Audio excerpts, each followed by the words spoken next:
The dust-choked road stretched endless under the merciless Wyoming sun, and Eliza Ward knew she was dying.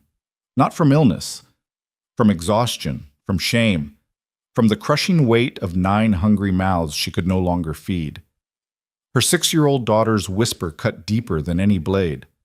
"Mama, nobody wants us, 'cause we're too many." Eliza's vision blurred. Her knees buckled.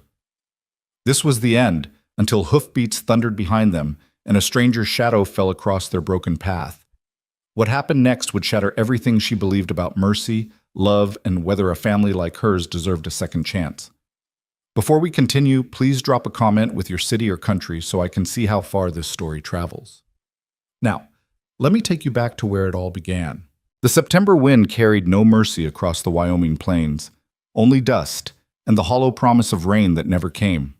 Eliza Ward's boots, worn through at the heels, held together by strips of cloth she'd torn from her own petticoat, scraped against the hardpan road with each agonizing step. Behind her, 9 children moved like ghosts, silent, sunburned, their eyes too old for their faces. She didn't need to turn around to know their conditions. She felt it in her bones, in the terrible mathematics of motherhood.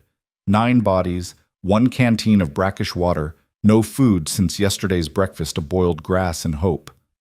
Nora, age 6, clung to 8-year-old Samuel's hand. Behind them, 10-year-old Evan carried 3-year-old Timothy on his back, the child's breathing shallow and hot with fever. The twins, Margaret and Martha, age 12, supported 13-year-old Rebecca between them, her ankles still swollen from when she'd twisted it 3 days back. 14-year-old James walked at the rear with 15-year-old Daniel, both boys moving with the grim determination of soldiers who knew the battle was already lost. And at the front, cradled against Eliza's chest in a sling made from her shawl, 7-month-old baby Ruth whimpered, a thin, reedy sound that broke Eliza's heart with each breath. 5 months. It had been 5 months since the land dispute that took her husband's life. 5 months since William Ward had ridden out to confront the cattle baron's men about fences torn down, water rights violated, livestock poisoned. He'd gone seeking justice and come back draped over his horse, a bullet through his chest, and not a damn lawman willing to investigate. The ranch, 60 acres of hard-won grassland William's father had homesteaded, had been seized within weeks. Outstanding debts, they'd claimed, though William had kept meticulous records proving otherwise. Records that mysteriously vanished when the land office burned down 3 days after his death. Convenient, coincidental, criminal. But who cared about the rights of a widow with 9 children? The town of Blackwater Ridge had made their position clear. Eliza could still hear Mrs. Thornton's voice, dripping with false sympathy. "We simply don't have the resources, Mrs. Ward. 9 children. Perhaps if you'd been more, prudent in your family planning." The church had offered prayers but no shelter. The bank had offered sympathy but no credit. The neighbors had offered advice. "Send the children to the orphanage. They'll be better off separated into families that can actually care for them."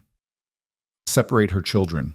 Split apart the only thing left in this world that mattered, over her dead body. So Eliza had packed what little they could carry, loaded the children into their rickety wagon, and left Blackwater Ridge before dawn, before anyone could try to take her babies by force. She'd heard of work in Laramie, a garment factory that hired widows, a boarding house that might take them in. It was 60 miles northeast, across open country, with a wagon held together by rust and prayer. The wagon had made it 37 miles before the axle snapped. That was 2 days ago. Now they walked because there was nothing else to do. Walk or die. And Eliza Ward was too stubborn to die while her children still breathed. "Mama?" Nora's voice was so small, so brittle. "Mama, I'm thirsty." Eliza's throat convulsed. The canteen had been empty since noon. The sun was a hammer, the sky an anvil, and they were being beaten between the two. "I know, sweetheart," she managed, her voice cracked and raw. "There's a creek marked on the map, just a few more miles. You said that hours ago." Daniel's voice held no accusation, just exhaustion. At 15, he'd become the man of the family by default, and the weight was crushing him. "Mama, we need to stop. The little ones can't go on." "We can't stop in the open." Eliza forced her legs to keep moving, even as her vision swam. There's no shelter, no water. We have to reach. Reach what?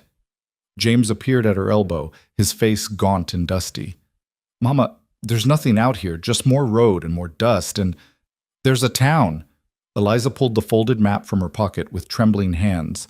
The paper was worn soft as cloth from her constant checking. Mercy Creek. It's marked right here, maybe 5 miles north. We can make it before dark, find help. The last 3 towns closed their doors on us. Daniel's voice was flat, dead. Why would this one be different? Because it has to be. Because I don't know what else to do. Because if we don't find help soon, I'm going to watch my children die one by one, and that will kill me faster than any bullet. But she didn't say any of that. Instead, she folded the map with careful precision and tucked it away. This one will be different, she said, and forced iron into her spine. Come on, let's keep moving. They walked. The sun crawled across the sky like it had all the time in the world. Eliza counted her children every few minutes, compulsively, terrified that one would simply fold up and disappear into the dust. 9. Still 9. Thank God, still 9. Baby Ruth's whimpers grew weaker, more infrequent. That scared Eliza more than crying would have. She adjusted the sling, pressed her lips to Ruth's forehead. Too hot. The baby needed water, needed food, needed things Eliza couldn't provide. Mama, I can't. Margaret stumbled, and Martha grabbed her twin's arm, both girls swaying. We're stopping. Daniel's voice brooked no argument. Mama, we're stopping right now, or someone's going to collapse. He was right. Eliza knew he was right, but the sun was still high. They were exposed on open road, and stopping meant admitting they were beaten. There, Rebecca pointed with a shaking hand toward a cluster of cottonwood trees about 100 yards off the road. Shade, at least. It took them 20 minutes to cover that 100 yards. By the time they reached the trees, Eliza's legs were shaking so badly she had to lean against a trunk to stay upright. The children collapsed in the sparse shade like puppets with cut strings. Eliza made herself check each one. Timothy was burning with fever, his lips cracked and bleeding. The twins were pale as ghosts. Nora had curled into a ball, making herself as small as possible, as if she could disappear entirely. Samuel's hands shook when he tried to pat her back. Daniel, James, come with me. Eliza forced herself upright. We'll scout ahead, see if there's water. Mama, you can barely stand. Daniel's voice cracked. Just rest, please. Just for an hour. An hour? What would an hour cost? The baby's life? Timothy's? How did she calculate the value of rest against the value of time? Eliza looked at her oldest son and saw terror hiding behind exhaustion. He was 15 years old and he thought his mother was going to die. He was probably right. 1 hour, she whispered, and let herself sink down against the cottonwood trunk. Ruth stirred in the sling, and Eliza rocked her gently, uselessly, mother's instinct with nothing behind it but love and air. The shade was a blessing, but it couldn't erase their thirst or fill their bellies. It couldn't change the fact that they were stranded in the middle of nowhere with no help coming and no miracles left. Eliza closed her eyes just for a moment, and behind her eyelids she saw William, strong and laughing, lifting Nora onto his shoulders while the older boys chased each other around the yard, and she stirred a pot of stew that actually had meat in it. A lifetime ago. A different world. I'm sorry, she whispered to his ghost. I tried. God help me, I tried. Mama? Nora's small voice pulled her back. Mama, are we going to die? Every parent's nightmare distilled into 4 simple words from a 6-year-old's mouth. Eliza opened her eyes and looked at her daughter, dirty, sunburned, hopeful despite everything because children always believed their mothers could fix anything. No, baby. Eliza pulled Nora close, pressed a kiss to her dusty hair. No, we're not going to die. We're going to rest here a bit, then we'll keep walking and we'll find help. I promise. Promises made in desperation were lies dressed up in a mother's love. But what else could she offer? Nora nestled against her side. The ladies in town said nobody would want us because we're too many kids. Is that true? Eliza's heart cracked clean in half. She hadn't realized Nora had heard that conversation with Mrs. Thornton. How much else had her children overheard? How many other casual cruelties had they absorbed? Those ladies were wrong, Eliza said fiercely. They were wrong and small-minded but Mama, maybe they're right. Nora's voice was so serious, so small. Maybe 9 kids is too many. Maybe if there were less of us, someone would help. Nora Elizabeth Ward, you listen to me. Eliza gripped her daughter's thin shoulders, forcing eye contact. Every single one of you is wanted. Every single one of you is loved. And anyone who thinks 9 is too many isn't worthy of knowing even one of you. Do you understand? Nora's lower lip trembled. Yes, Mama. But her eyes said she didn't believe it, and that broke Eliza's heart all over again. The hour passed like a held breath. Eliza dozed without meaning to, jerking awake every few minutes in a panic, counting children compulsively. 9. Still 9. Not dead yet. Keep going. Daniel was the one who shook her fully awake as the sun started its descent toward the horizon. Mama, we need to move. Eliza nodded, levered herself upright with her spine screaming in protest. Baby Ruth had gone completely silent in the sling. When Eliza touched her forehead, the baby's skin was papery and hot. Timothy's fever is worse, Rebecca reported quietly. And Mama, I don't think the twins can walk much farther. Eliza looked at her ragged band of children and did the brutal math. They couldn't stay here. No water, no food, no shelter. They couldn't send scouts ahead. She wouldn't risk splitting the family. They had to move together, or not at all. We walk, she said. Slow if we have to, but we walk. That town has to be close. It has to be. It wasn't faith. It was the only option that didn't involve giving up. And Eliza Ward had never learned how to surrender. They hauled themselves onto the road like soldiers returning from a lost battle. The sun hung lower now, painting the western sky the color of blood and gold. Beautiful, if you had the energy to notice. Deadly, if you understood what sunset meant. Darkness, cold, predators, and the absolute certainty that they couldn't survive a night in the open. They walked. Eliza counted steps instead of miles. 1 step, 2 steps, 20, 50, 100. Count the steps and don't think about the children stumbling behind you. Don't think about the baby's silence. Don't think about how your own legs are shaking, how your vision keeps narrowing to a tunnel, how your heartbeat feels irregular and strange. Just walk. The road stretched on, exactly the same in every direction. Dust and scrub brush and endless sky, and Eliza began to understand that the map had lied, that Mercy Creek was a fiction, that they were going to die on this road and their bones would bleach in the sun and no one would even know to look for them. Mama! Samuel's voice was urgent. Mama, someone's coming! Eliza's head snapped up. In the distance, she could see it. A rider, moving fast, a plume of dust rising behind the horse. Hope and terror warred in her chest. A rider meant another person, meant potential help. But it also meant a stranger, meant possible danger, meant someone who would see a desperate widow with 9 starving children and make calculations about whether helping was worth the cost. Stay together, Eliza ordered. The children clustered close, and she shifted Ruth's sling, trying to make her baby look less like a dying child and more like a normal infant. Trying to make them all look less pathetic, less burdensome, less like the human catastrophe they'd become. The rider grew closer. Male, Eliza noted. Tall in the saddle, broad shoulders, dark hat pulled low. He rode with the easy confidence of someone who belonged in this landscape, who'd never had to count steps to stay alive. As he approached, Eliza forced her spine straight, forced her chin up, tried to summon dignity from the wreckage of her pride. She stepped slightly forward, positioning herself between the stranger and her children, a mother's instinct, utterly useless against a man on horseback but impossible to suppress.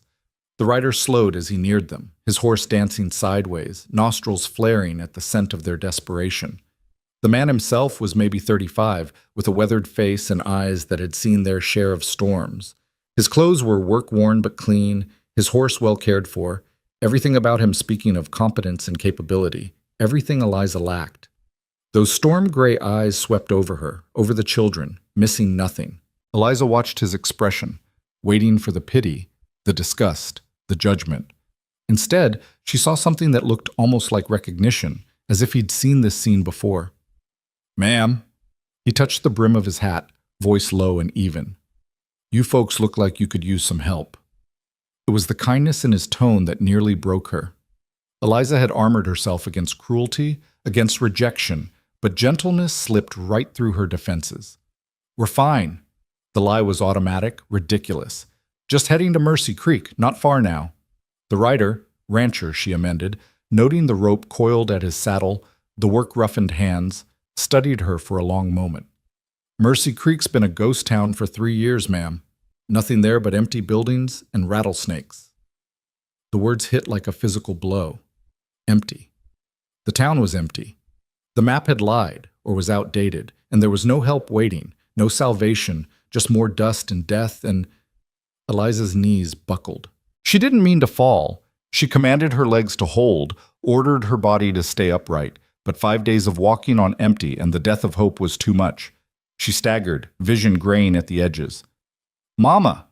Daniel's shout seemed to come from very far away. Then strong hands caught her arms, held her upright, and the rancher's voice was urgent. "Easy now. When's the last time you ate?" "I'm fine." Eliza tried to push away, but her muscles wouldn't obey. "The children? The children need their mother conscious." The rancher shifted his grip, supporting more of her weight. "And you're about 30 seconds from passing out." He was right. The world was tilting, her heartbeat thready and strange. She'd pushed too far, run too long on nothing, and her body was finally demanding payment. "Daniel," the rancher's voice carried authority. "You're the oldest?" "Yes, sir." Daniel stepped forward, terrified but trying to hide it. "How long since you all ate? Truth now." "Yesterday morning." Daniel's voice was barely a whisper. "Some grass boiled in water. Before that, I don't remember." The rancher's jaw tightened. He looked back at Eliza, at the baby silent in the sling, at the 8 other children swaying in the road. "My ranch is 3 miles west," he said. "I've got food, water, shelter. You're all coming with me." "We can't—" Eliza tried to find words. "We don't have money. We can't pay you for—" "Did I ask for payment?" The rancher's tone was gentle but firm. "Ma'am, you've got 9 kids about to collapse, and you're not far behind. This isn't a negotiation." "Why?" The word tore from Eliza's throat. "Why would you help us? You don't even know us. We're nothing but—" "Trouble?" The rancher's mouth quirked, something sad and knowing in his expression. "Maybe so.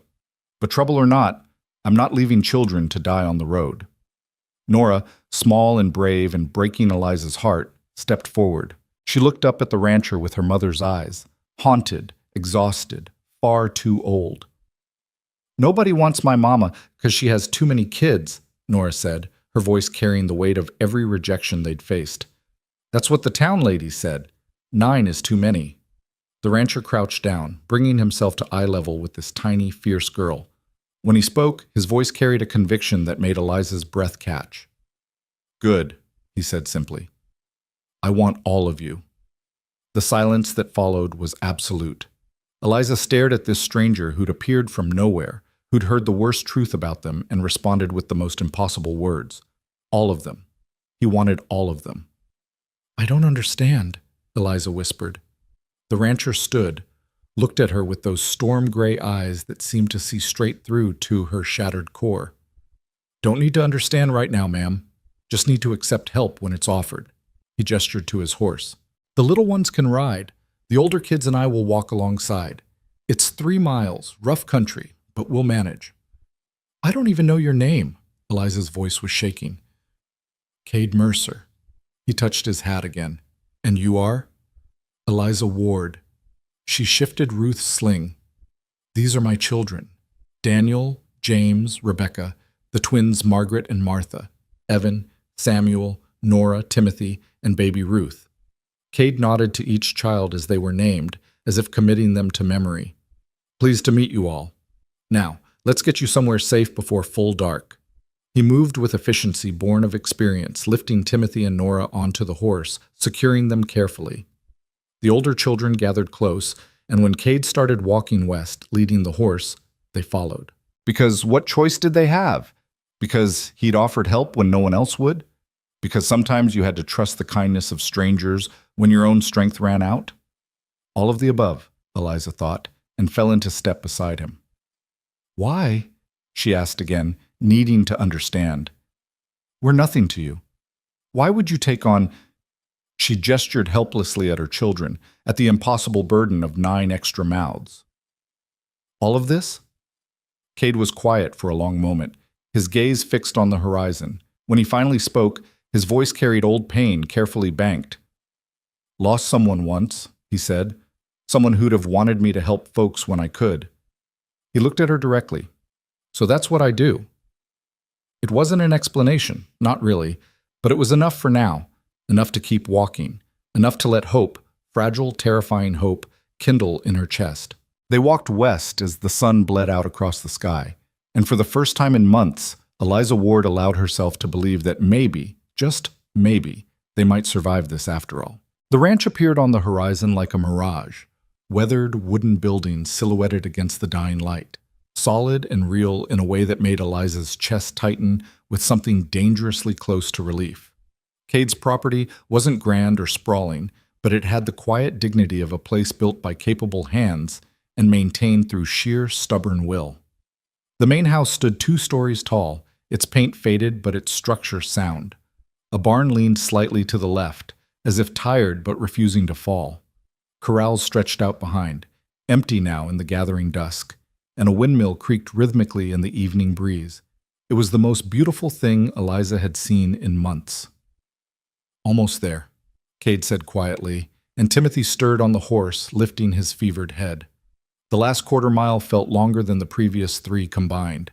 Eliza's legs moved through pure force of will, her body beyond exhaustion into that strange, floating space where pain became abstract. Beside her, Daniel stumbled, caught himself, kept walking. Behind them, the twins leaned on each other, 2 halves of a whole barely managing to stay upright. They crossed through a gate. Cade held it open, counting heads as each child passed through, and into a yard that smelled of hay and horses and something cooking. Eliza's stomach clenched violently at that last scent, and she had to stop, breathing through her nose, willing herself not to collapse right there in sight of shelter. Rebecca, James, help your mother to the porch. Cade was already lifting Timothy down from the horse, the boy's small body limp as a rag doll. Daniel, bring the little ones inside. Front doors unlocked. They moved like sleepwalkers, the children climbing the porch steps with the slow deliberation of the very old or very young. The door swung open on well-oiled hinges and warm air spilled out, actual warmth from an actual fire, the kind of luxury they'd forgotten existed. The interior was sparse but clean. A main room with a stone fireplace, a long wooden table flanked by mismatched chairs, a kitchen area with a cast-iron stove still radiating heat, stairs leading up to what must be bedrooms. Everything neat, everything ordered, everything carrying the particular loneliness of a house kept by someone who lived alone. Sit, Cade instructed, and the children dropped into chairs like soldiers given permission to fall out. Nora crawled into Samuel's lap, both of them shaking with exhaustion. The twins slumped against each other. Evan simply laid his head on the table and closed his eyes. Eliza remained standing through sheer stubbornness, clutching Ruth's sling, swaying slightly. Her mind felt disconnected from her body, floating somewhere above the scene, unable to fully process that they were inside, that there was food cooking, that this stranger had actually brought them home. Ma'am, you need to sit before you fall. Cade's voice cut through the fog. He'd deposited Timothy on a settee near the fire and was already moving toward the stove. I've got stew. Made it this morning, so it's been simmering all day. Nothing fancy, but it's hot and there's plenty. We can't. Eliza's protest died as her knees gave out. James caught her elbow, guided her to a chair, and she sank into it gratefully, hating her weakness, grateful for it in equal measure. Can't what? Eat? Cade was ladling stew into bowls with practiced efficiency. Watch me stop you. He set the first bowl in front of Daniel. Slowly now. Your stomachs aren't used to real food, small bites, wait between them or you'll make yourselves sick. Daniel stared at the bowl like it might disappear. Chunks of beef, potatoes, carrots swimming in rich brown gravy. Real food. Actual meat. His hand shook as he picked up the spoon. Go on, Cade encouraged. All of you. There's more where that came from. It was like watching a dam break in slow motion. Daniel took one bite, then another, tears streaming down his face as he chewed. The twins received their bowls and ate in perfect synchronization, their eyes closed in something like prayer. Samuel tried to feed Nora first, but she pushed the spoon back toward his mouth. You first, you're bigger.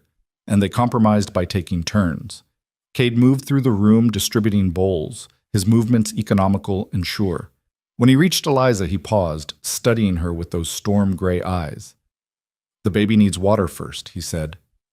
You have milk? Eliza's face burned with shame. Not enough. I've been trying, but without food, without water, I can't. Her voice cracked. She's barely nursing anymore. Cade nodded once, disappeared into the kitchen, returned with a clean cloth and a cup of water. We'll try this. Dip the cloth, let her suck on it, small amounts, frequent. If that doesn't work, I've got a neighbor with a milk cow. We can try that. He showed Eliza how to wet the cloth, how to let Ruth's tiny mouth close around the fabric. The baby stirred, whimpered, then began to suck weakly. It wasn't much, but it was something, and Eliza felt hot tears track down her cheeks. Thank you, she whispered. Thank you. I don't know how to eat your stew. Cade set a bowl in front of her. Can't help the baby if you collapse. The stew was the best thing Eliza had ever tasted, and she knew objectively that it was probably just decent ranch cooking. But to a body running on empty, it might as well have been a feast prepared by angels. She forced herself to follow Cade's advice. Small bites, slow chewing, waiting between spoonfuls, even as her stomach screamed for more, faster, everything. Around the table, her children ate with the same desperate restraint. No one spoke. The only sounds were spoons against bowls, quiet chewing, the crackle of the fire, and Ruth's small sucking noises as she pulled water from the cloth. Cade refilled bowls without being asked, keeping portions modest, watching to make sure no one made themselves sick. When Evan reached for a third helping, Cade gently intercepted his hand. Give your stomach time to settle first, he said kindly. I promise there'll be breakfast in the morning. You won't go hungry here. Evan nodded, but his eyes were wary, like he'd heard promises before that turned to lies. After the meal, Cade cleared the bowls and set water to boil on the stove. There's a washroom through that door, he told Daniel. 3 at a time can wash up. You'll feel better for it. And I'll need to check the little one's fever. He gestured to Timothy, still lying listless on the settee. I can do it, Eliza protested, but Cade shook his head. You're barely upright yourself. Let me help. He crossed to Timothy, laid a hand on the boy's forehead, frowned. He's burning up. How long has he been sick? 3 days. Eliza felt guilt twist in her gut. I've been trying to keep him cool, but without water, without shade. You did what you could. Cade's tone was matter-of-fact, not absolving her, but not condemning either. He scooped Timothy up as if the 4-year-old weighed nothing. I've got willow bark tea and cool compresses. We'll get this fever down. He disappeared upstairs with Timothy cradled against his chest, and Eliza felt something in her chest crack open. This stranger carrying her sick child with the same gentle competence he'd shown in everything else. Asking for nothing, expecting nothing, just helping because it needed to be done. Daniel organized the washing rotation with military precision, sending the twins first, then Samuel and Nora, then Evan and James. Rebecca stayed with Eliza, hovering nervously, her 13-year-old face pinched with worry. Mama, is this real? She whispered. He's not going to... in the morning he won't... Won't what, sweetheart? Change his mind. Send us away. Tell us we're too much trouble. Rebecca twisted her hands in her skirt. Everyone else did. Eliza wanted to promise it would be different, but she'd learned the hard way that promises were just pretty lies dressed up in hope. I don't know, she admitted, but whatever happens, we're together. That's what matters. Rebecca didn't look convinced, but she nodded and went quiet. Cade reappeared after a while, his expression serious but not panicked. Fever's high, but not dangerous yet. I've got him in cool compresses and he's sipping willow bark tea. He needs rest more than anything. He looked at Eliza. When's the last time any of them slept in an actual bed? 5 months, The words came out flat, exhausted. Since before we lost the ranch. Something shifted in Cade's expression, not pity, but understanding. There are 3 bedrooms upstairs, he said. The main room has a large bed that'll fit the littlest ones. Timothy, Nora, Samuel, the baby. Second room has 2 smaller beds for the older girls and boys. Third room, he paused. That's where I sleep, but tonight you'll take it. I'll bunk in the barn. Absolutely not. Eliza tried to stand, swayed, gripped the table edge. You've already done too much. We can sleep in the barn. Or, ma'am, with respect, you're in no condition to argue. Cade's voice was gentle but immovable. You need actual rest in an actual bed, and your children need to know you're safe and close. I've slept in that barn more times than I can count. It's got a stove, a cot, everything I need. This isn't negotiable. Why are you doing this? Eliza's voice broke on the question. We're strangers. We bring nothing but trouble and expense. 9 children to feed, house, care for. Do you understand what you've taken on? Cade was quiet for a long moment, his gaze distant, focused on something only he could see. When he spoke, his voice carried the weight of old grief carefully managed. Had a wife once, he said softly. Sarah. Sweetest soul you'd ever meet, heart bigger than the whole territory. We were going to fill this house with children, with noise and life and love. He looked at Eliza directly. She died of fever 6 years ago, 3 months after our wedding. Took our unborn baby with her. The silence that followed was profound. Eliza felt tears burn behind her eyes, felt Rebecca's hand slip into hers. I'm sorry, Eliza whispered. I'm so sorry. Me too. Cade's smile was sad, self-deprecating.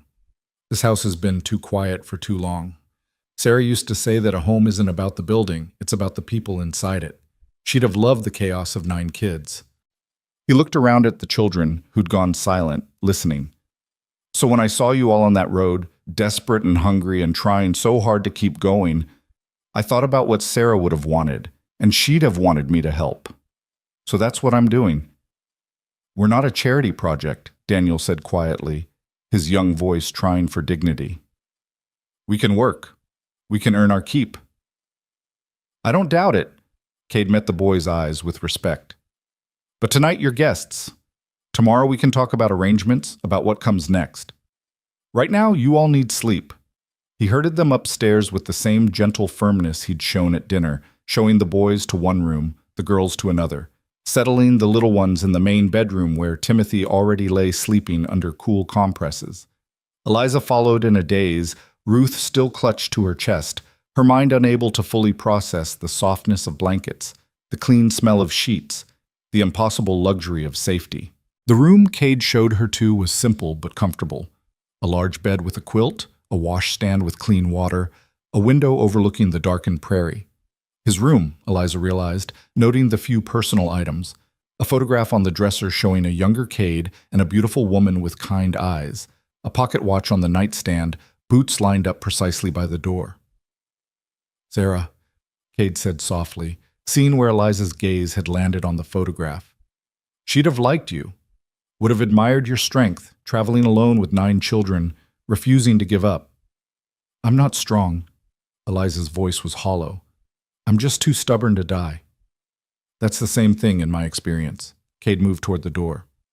There's a bell pull by the bed if you need anything in the night. I'll be in the barn, but I'm a light sleeper. And ma'am, he paused in the doorway. You're safe here. All of you. Get some rest.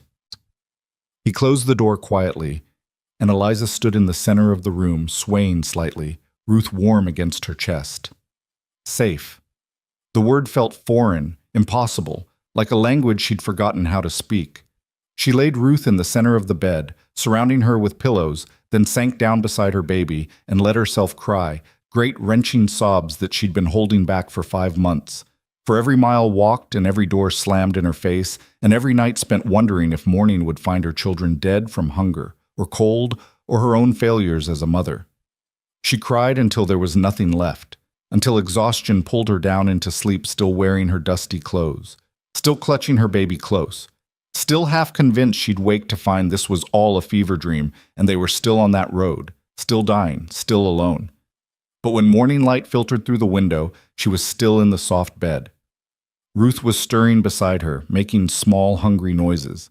And from downstairs came the smell of coffee and frying bacon and the low murmur of Cade's voice talking with her children. Real. This was real. Eliza sat up slowly, her body aching in new ways. The ache of muscles finally allowed to rest, of a stomach given food after too long empty. She changed Ruth's diaper using a clean cloth she found in the washstand drawer, then made her way downstairs on trembling legs. The kitchen was organized chaos. Cade stood at the stove managing 3 pans simultaneously, while Daniel set the table and Rebecca sliced bread. The other children were already seated, scrubbed clean, wearing clothes that weren't their own, too big on the smaller ones, but clean and whole, without holes or tears. "You raided your own wardrobe," Eliza said from the doorway, and Cade glanced over his shoulder. "Morning. And yes, figured real clothes beat road dust. They'll need proper fitting later, but this works for now." He slid eggs onto plates with practiced ease. "How's the baby?" "Hungry." Eliza felt self-conscious, standing there in her filthy dress while everyone else looked almost human again. "I need to feed her, but you need food first." Cade pointed to an empty chair. "Sit, eat. Your daughter can wait 10 minutes. It went against every maternal instinct, but Eliza knew he was right. She sat, accepted the plate of eggs and bacon and fried potatoes he placed before her, and ate while Ruth fussed in her arms. The children chattered quietly, more animated than she'd seen them in months, and Eliza realized with a start that they were relaxed.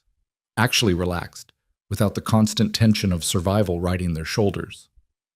After breakfast, she retreated to feed Ruth in private, and when she emerged, Cade had organized the children into work details with the efficiency of a general deploying troops.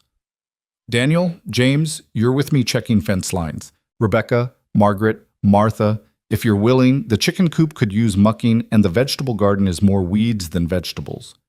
Evan, Samuel, you two are on water duty. All the troughs need filling. And Nora," he crouched down to her level. "Think you can keep an eye on Timothy today? Make sure he drinks his willow bark tea?" Nora nodded solemnly, thrilled to be given responsibility. "Wait." Eliza stepped forward. "Mr. Mercer, this is too much. We can't just take over your home, put your children to work." "They're not working, they're helping. There's a difference." Cade straightened, met her eyes calmly. "And while they're busy, you and I are going to have a conversation about what happens next." "Fair?"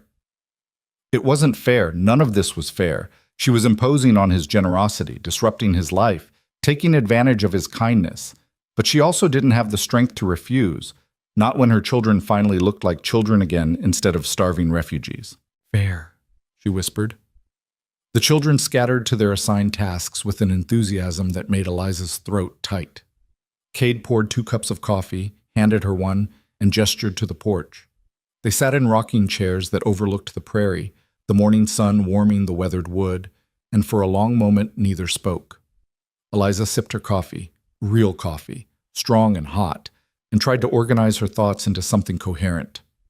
"I need to be honest with you," she finally said. "We have nothing, no money, no property, no prospects. My husband was killed in a land dispute, and the men responsible took everything we owned. I've been trying to reach Laramie, find work, find somewhere to settle, but—" She gestured helplessly. 9 children. No one wants that burden." "So you've said." Cade's voice was mild. "And I've said I want all of you. So where does that leave us?" "I don't understand what you expect in return." Eliza set her coffee cup down with a sharp click. "No one helps without expecting something. What is it you want? Because if you think I'm going to trade myself for shelter, if you think—" "Stop." Cade's voice was sharp enough to cut through her rising panic. "Ma'am, I'm going to say this once clearly. I don't expect anything inappropriate from you or anyone else. What I'm offering is straightforward. Room, board, safety, for you and your children while you figure out your next steps. That's it. There's no such thing as charity without strings attached. Then call it something else." Cade leaned back in his rocker, his expression thoughtful. "Call it hiring help. I run this ranch alone and it's too much for one man. Your older boys are strong. They can help with livestock, mending fence, all the work that's been piling up. Your older girls clearly know their way around a household. You yourself. He gestured at the house behind them. This place hasn't seen a woman's touch in 6 years. It could use it. So we work as hired hands. Eliza tried to wrap her mind around it. For room and board. And a wage. Cade named a figure that made Eliza's eyes widen. Split however you see fit among the older children who work. The little ones are just children. They don't owe me labor. They owe me nothing except to be kids, which they haven't been able to do in too long. It was too generous. Too much. Too good to be true. Why? Eliza asked again. The truth this time. Not grief over your wife, not just kindness. Why would you tie yourself to a widow and 9 children? Will be nothing but a complication in your life. Cade was quiet for so long Eliza thought he might not answer. When he finally spoke, his voice was low, almost hesitant. You asked about Sarah, he said. About what she'd have wanted. Truth is, after she died, I wanted to die too. This ranch, this house, it all felt like a tomb.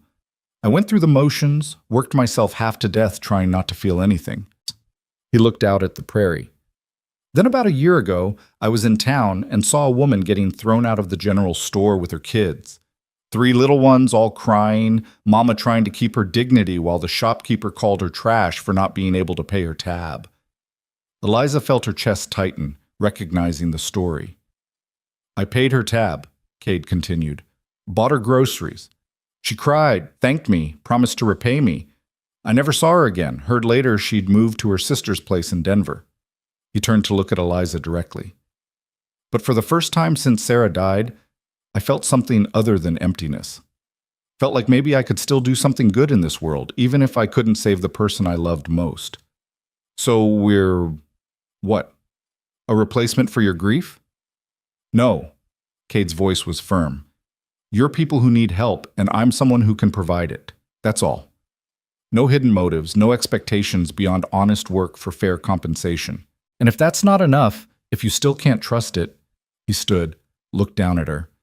Then stay a few days, rest, get your strength back, and I'll take you to Laramie myself. No strings, no debt. Your choice. He walked back inside, leaving Eliza alone on the porch with her coffee and her spinning thoughts. The sound of children's laughter drifted from the garden, her girls, working in the soil, giggling over something. From the barn came Daniel's voice, calling to his younger brother. Normal sounds, happy sounds, the sounds of a childhood she'd thought lost forever. Eliza closed her eyes and felt tears slide down her cheeks again. But these were different. Not despair this time. Not quite hope either. Something in between. The fragile recognition that maybe, just maybe, they'd stumbled onto something rare. A good man with a lonely house, and a widow with too many children, both trying to figure out how to keep living after loss tried to destroy them. It wasn't a fairy tale. It wasn't romance. It was something more practical and more precious. Survival through mutual need, generosity born of grief, and the possibility that broken things could be useful to each other. The day unfolded with surprising ease. The children worked without complaint, taking pride in their tasks, responding to Cade's quiet instructions with the eagerness of kids desperate to prove their worth. Eliza found herself drawn into the rhythm of the household, washing clothes, organizing the kitchen, discovering where Cade kept things, and silently noting what needed mending or replacing. It should have felt intrusive, going through a stranger's home. Instead, it felt oddly natural, like slipping into a role she'd been made for. By late afternoon, the house smelled of bread baking and stew simmering, and when the children tumbled in dusty and tired but smiling, Eliza realized they'd all survived a full day. Together, safe. That night at dinner, Cade complimented the bread, and Rebecca beamed. Daniel reported on fence repairs with the seriousness of a foreman, and Cade listened attentively, asking questions, treating the 15-year-old like an equal. The younger children's eyes were bright, their cheeks less hollow, Timothy's fever finally broken, and the boy demanding seconds. After the meal, as dishes were cleared and the children prepared for bed, Nora approached Cade shyly. Mr. Mercer? Her small voice was hesitant. Are we really allowed to stay? For more than tonight? Cade knelt down, meeting her at eye level. You're really allowed to stay, for as long as your mama decides you should. Forever? Nora's eyes were huge with hope and fear. That's up to your mama. Cade glanced at Eliza.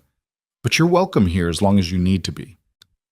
Nora threw her arms around his neck in an impulsive hug, and Eliza saw Cade's expression crack. Surprise, pain, something tender and broken and healing all at once. He patted the little girl's back gently, then sent her off to bed with a smile that didn't quite hide the wetness in his eyes. Later, after the children were asleep and the house was quiet, Eliza found Cade on the porch again, staring out at the star-filled sky. "You didn't have to be so kind to her," Eliza said softly. "To any of them." "Yes, I did." Cade's voice was rough.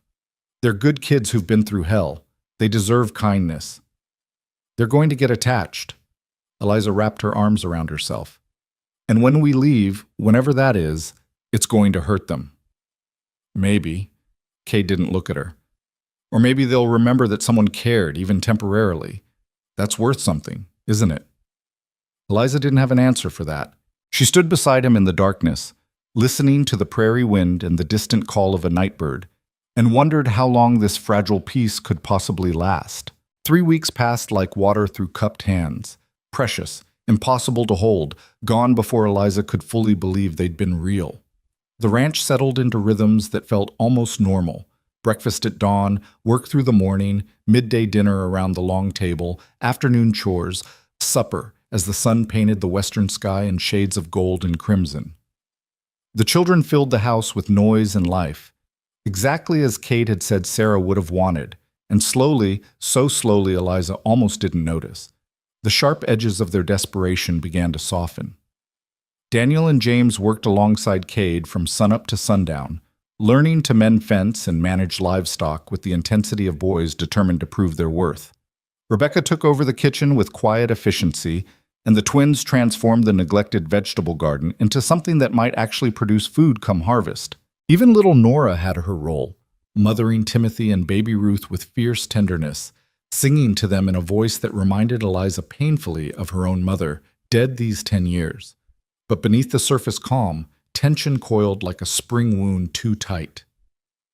The town of Hollow Creek, 5 miles south, the nearest settlement with an actual general store and post office, had noticed the sudden appearance of a widow and 9 children at Cade Mercer's ranch, and what the town noticed, the town discussed. Eliza first became aware of the gossip on a Thursday afternoon when she accompanied Cade to town for supplies. She'd resisted the trip, wanting to stay invisible, but they needed fabric for clothes and flour for bread and a dozen other necessities that couldn't be avoided. The children had stayed behind with Daniel in charge, and Eliza had climbed onto the wagon seat beside Cade with her spine straight and her chin up, armoring herself against whatever judgment awaited. The stairs began the moment they rolled down Main Street. Women in their clean dresses and proper bonnets stopped their conversations to watch. Men outside the saloon nudged each other, muttering behind their hands. By the time Cade pulled up in front of Morrison's general store, Eliza felt stripped naked by their collective scrutiny. "Ignore them," Cade said quietly, offering his hand to help her down. Small-town gossips with nothing better to do. But ignoring poison didn't make it less toxic. Inside the store, Mrs. Morrison, a stern woman with the pinched expression of someone perpetually smelling something unpleasant, regarded Eliza with cold assessment. "Mrs. Ward," the name came out clipped, disapproving.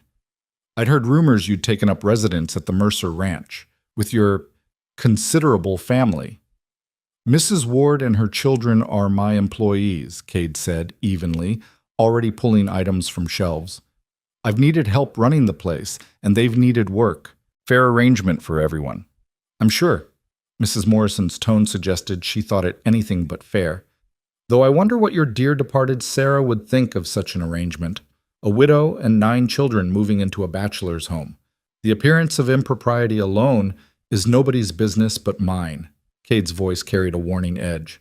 "I'll take 30 pounds of flour, 20 of sugar, salt, coffee, and fabric. Rebecca gave me a list of measurements." He handed over a paper covered in Rebecca's careful handwriting, and Mrs. Morrison accepted it with pursed lips. As she gathered the supplies, she kept up a running commentary designed to sound like concern, but sharpened with judgment. "Of course, Mr. Mercer, we all understand you're a generous man, perhaps too generous for your own good. Taking on such a burden, 9 children. The expense alone must be staggering, and the questions it raises about the nature of the arrangement. She emphasized the last word meaningfully. People do talk, you understand. They wonder about a woman who would move herself and her children into a man's home with such haste, the presumption of it. Eliza felt her face burn. She'd known this was coming, had prepared herself for it, but the reality of standing in a public store being dissected like a specimen still made her want to sink through the floorboards. The presumption, Cade said coldly, is thinking you have any say in how I run my ranch or who I employ. Mrs. Morrison, if you'd rather not have my business, I can take it to Garrett's in the next county. Your choice. Mrs. Morrison's mouth snapped shut. Garrett's was a full day's ride away, and everyone knew Morrison's general store survived on rancher business like Cade's. She finished gathering supplies in frigid silence, calculated the total with sharp, angry movements, and accepted Cade's payment without another word. Outside, loading the wagon, Eliza finally found her voice. I'm sorry. I've brought scandal on you. The town thinks that we're... She couldn't even say it. The town thinks what small-minded people always think when they see something that doesn't fit their narrow view of propriety. Cade secured the last crate with quick, angry movements. Let them talk. It doesn't change the truth. But it affects you, your reputation, your standing in the community. My standing?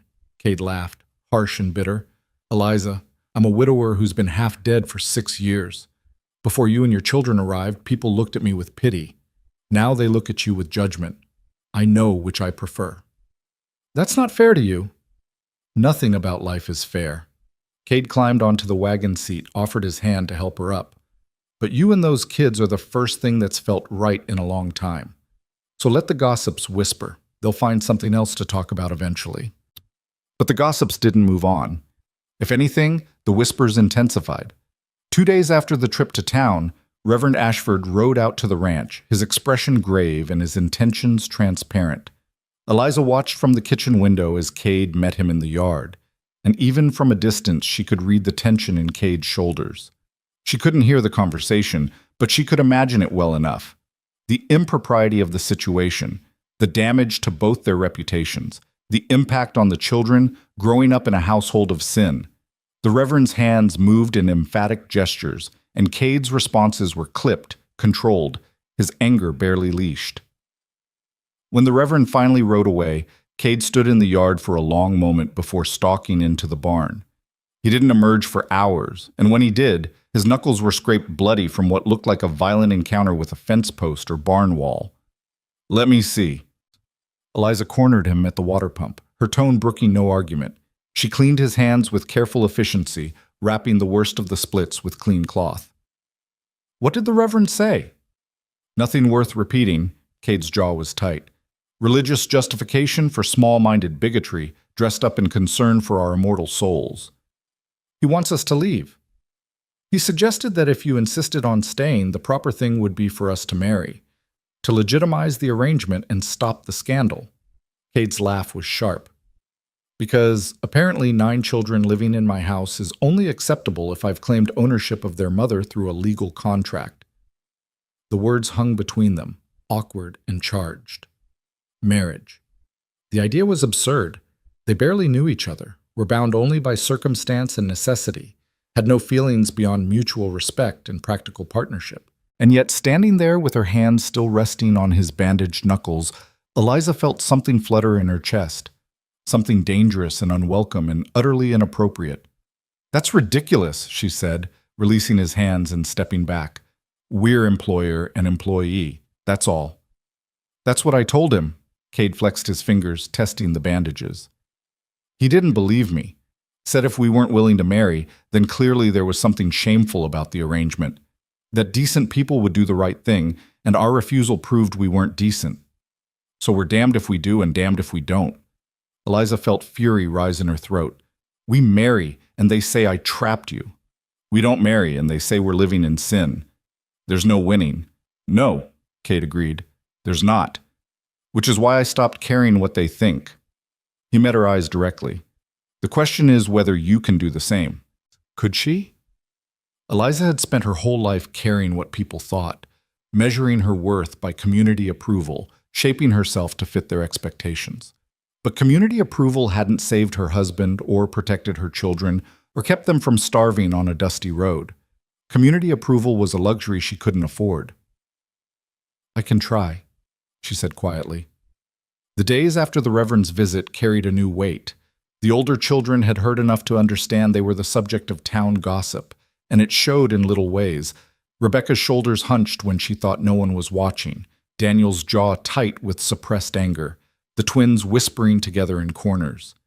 Even little Nora seemed subdued, asking fewer questions, laughing less freely.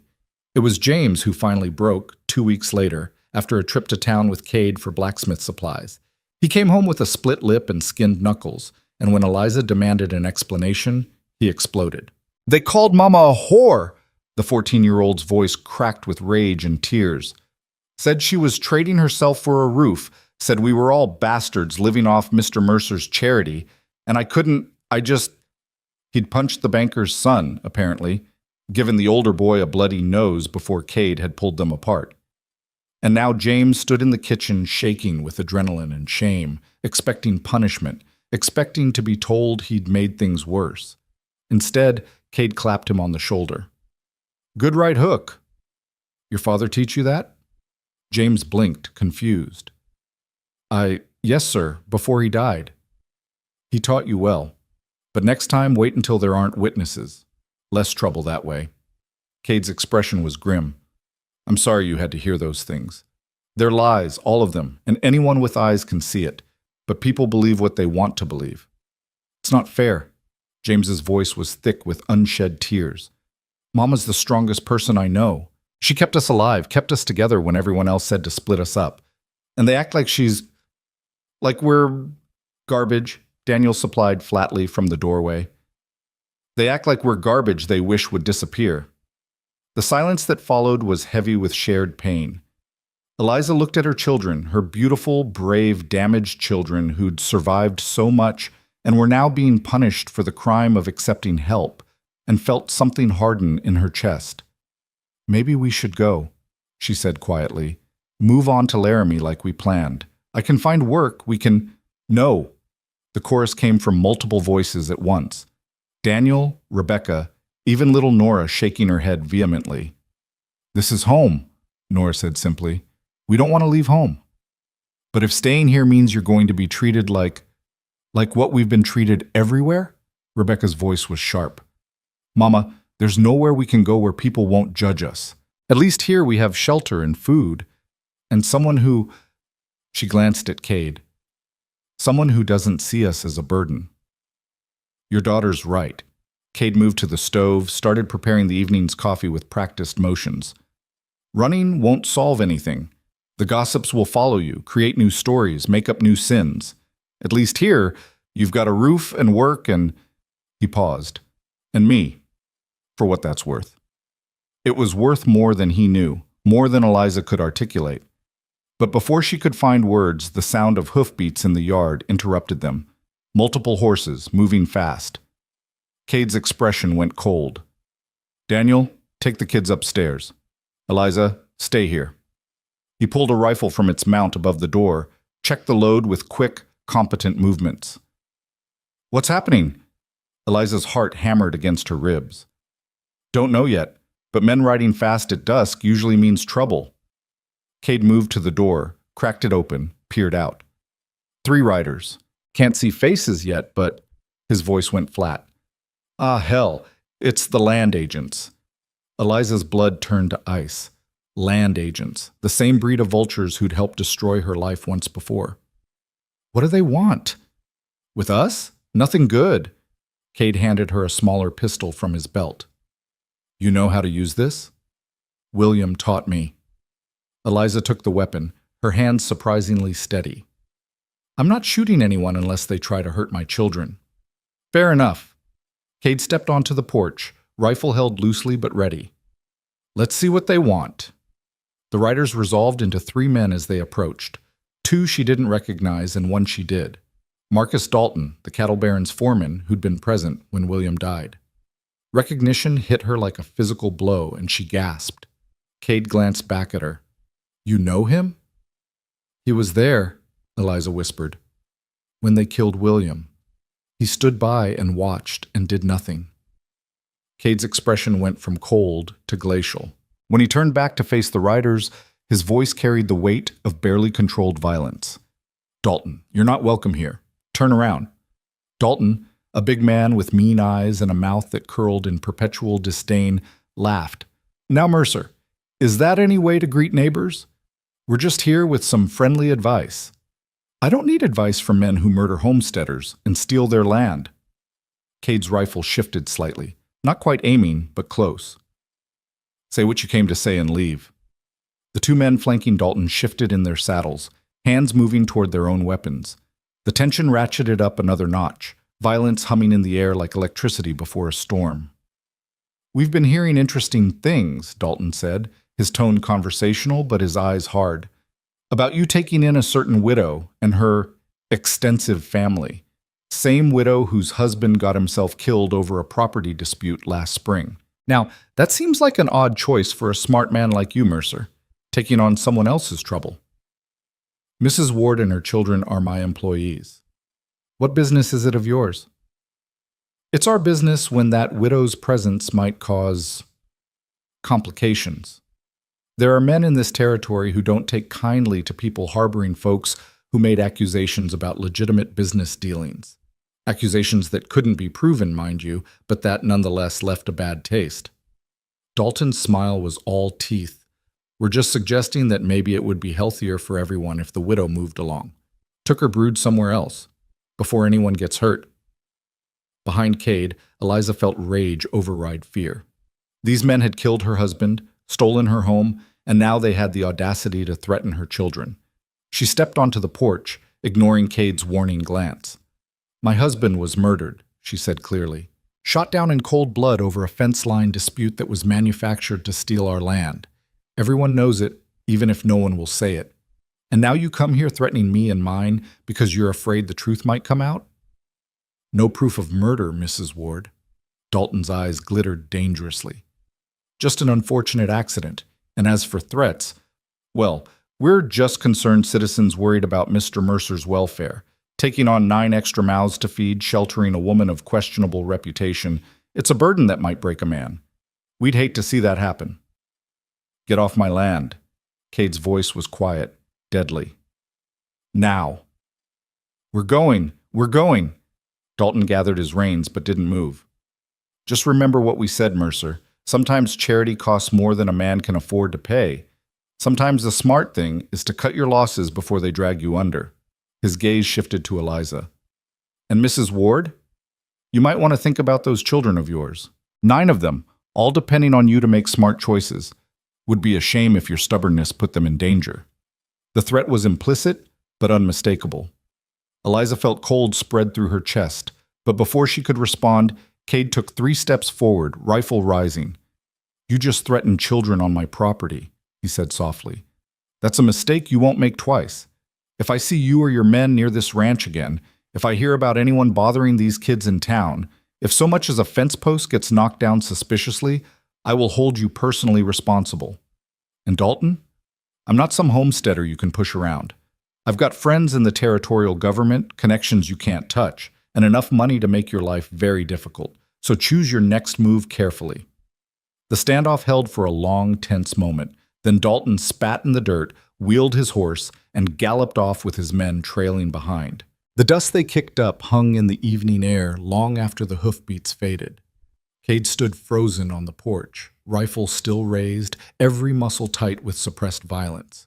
Eliza watched him, watched the tremor in his shoulders that spoke of adrenaline and rage, and understood suddenly that this quiet, gentle man was capable of dangerous things when pushed. Cade, she touched his arm gently. They're gone. He lowered the rifle slowly, exhaled shakily. They'll be back. Maybe not them specifically, but someone. They're testing boundaries, seeing if I'll fold. Will you? Eliza's voice was small. If it comes down to it, if they really threaten you or the ranch or... No. Cade turned to face her, his eyes still storm-dark but certain. "I won't fold. I won't send you away, and I won't let them hurt your children. That's not who I am. Even if it costs you everything?" "Everything was already gone," Cade said quietly. "You and those kids gave me something to protect again. Gave me a reason to care whether I lived or died. So no, I won't give that up just because some hired thugs tried to scare me." Eliza felt tears threaten and blinked them back furiously. "This isn't your fight. We've brought nothing but trouble." "Stop." Cade's hand cupped her cheek, the gesture startling them both.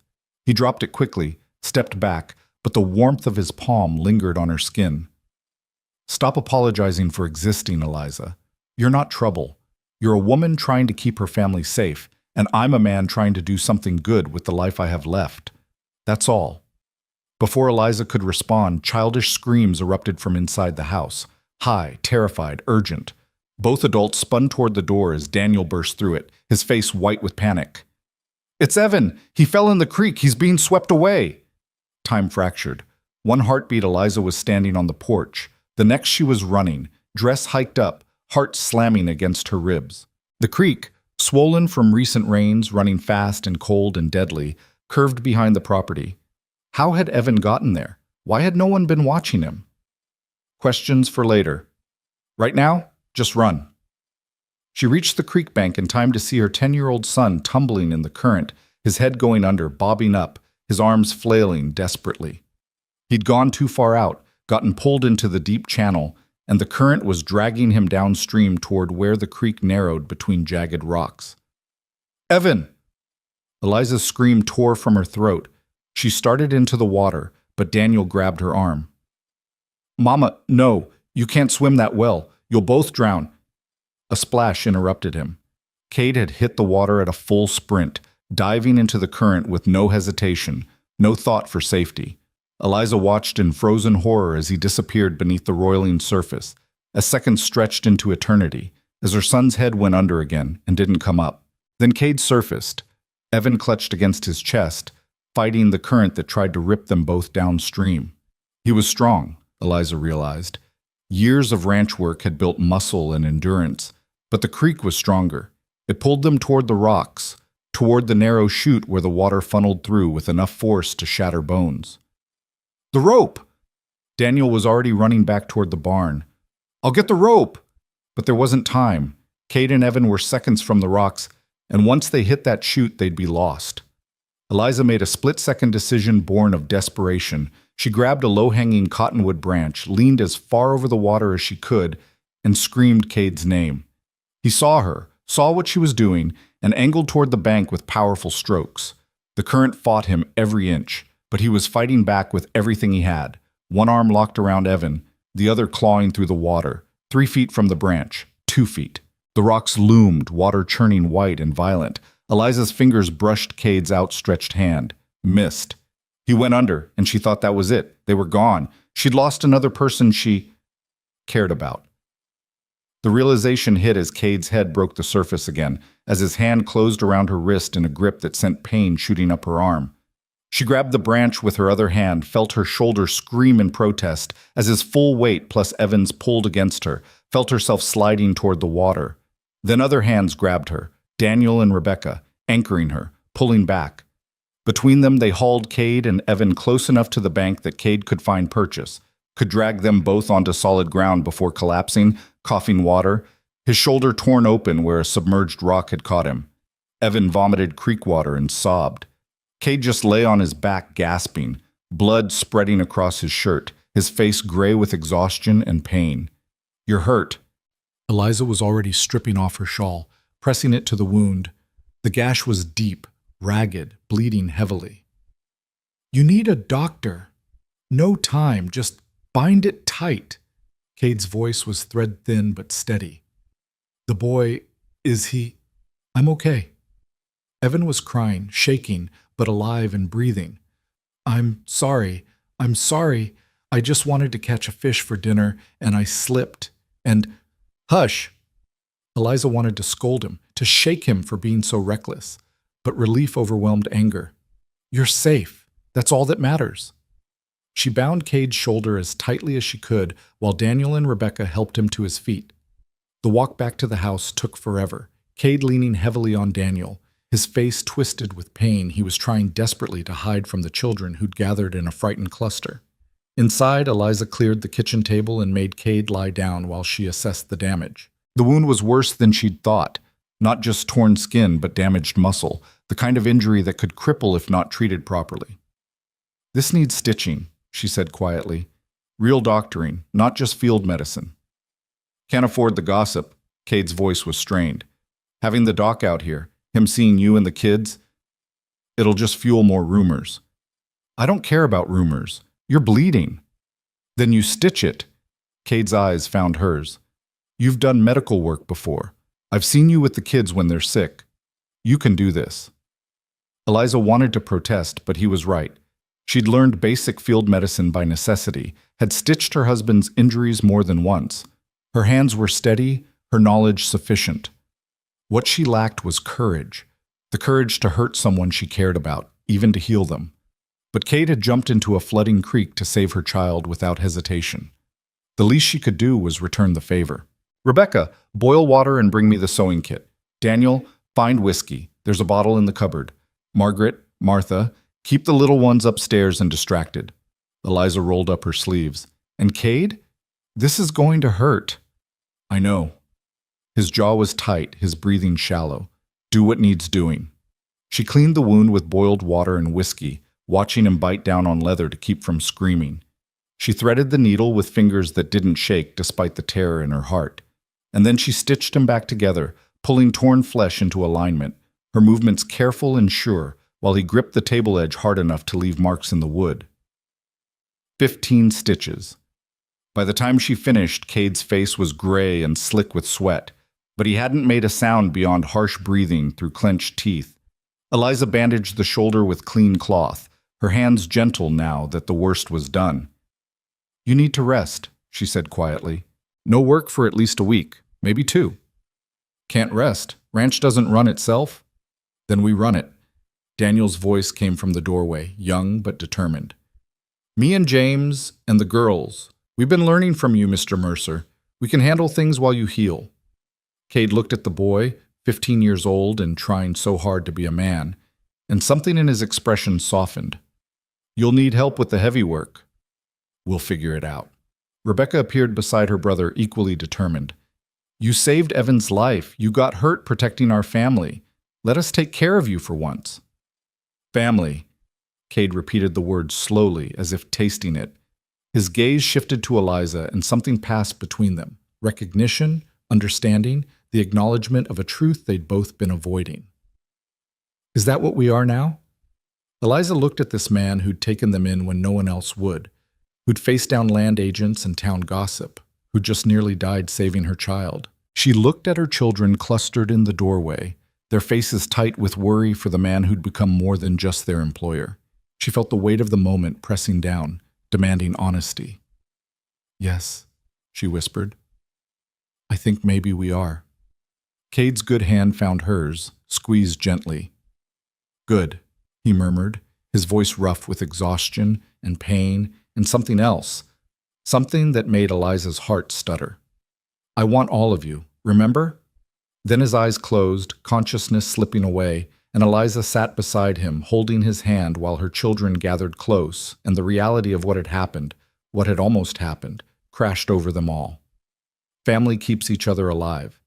Cade had said that, there in the water, risking everything for a child that wasn't his. And in that moment, Eliza finally understood what he'd been offering from the beginning. Not charity, not pity, but belonging. A place where they could be more than burdens, more than survivors, more than the desperate refugees no one wanted.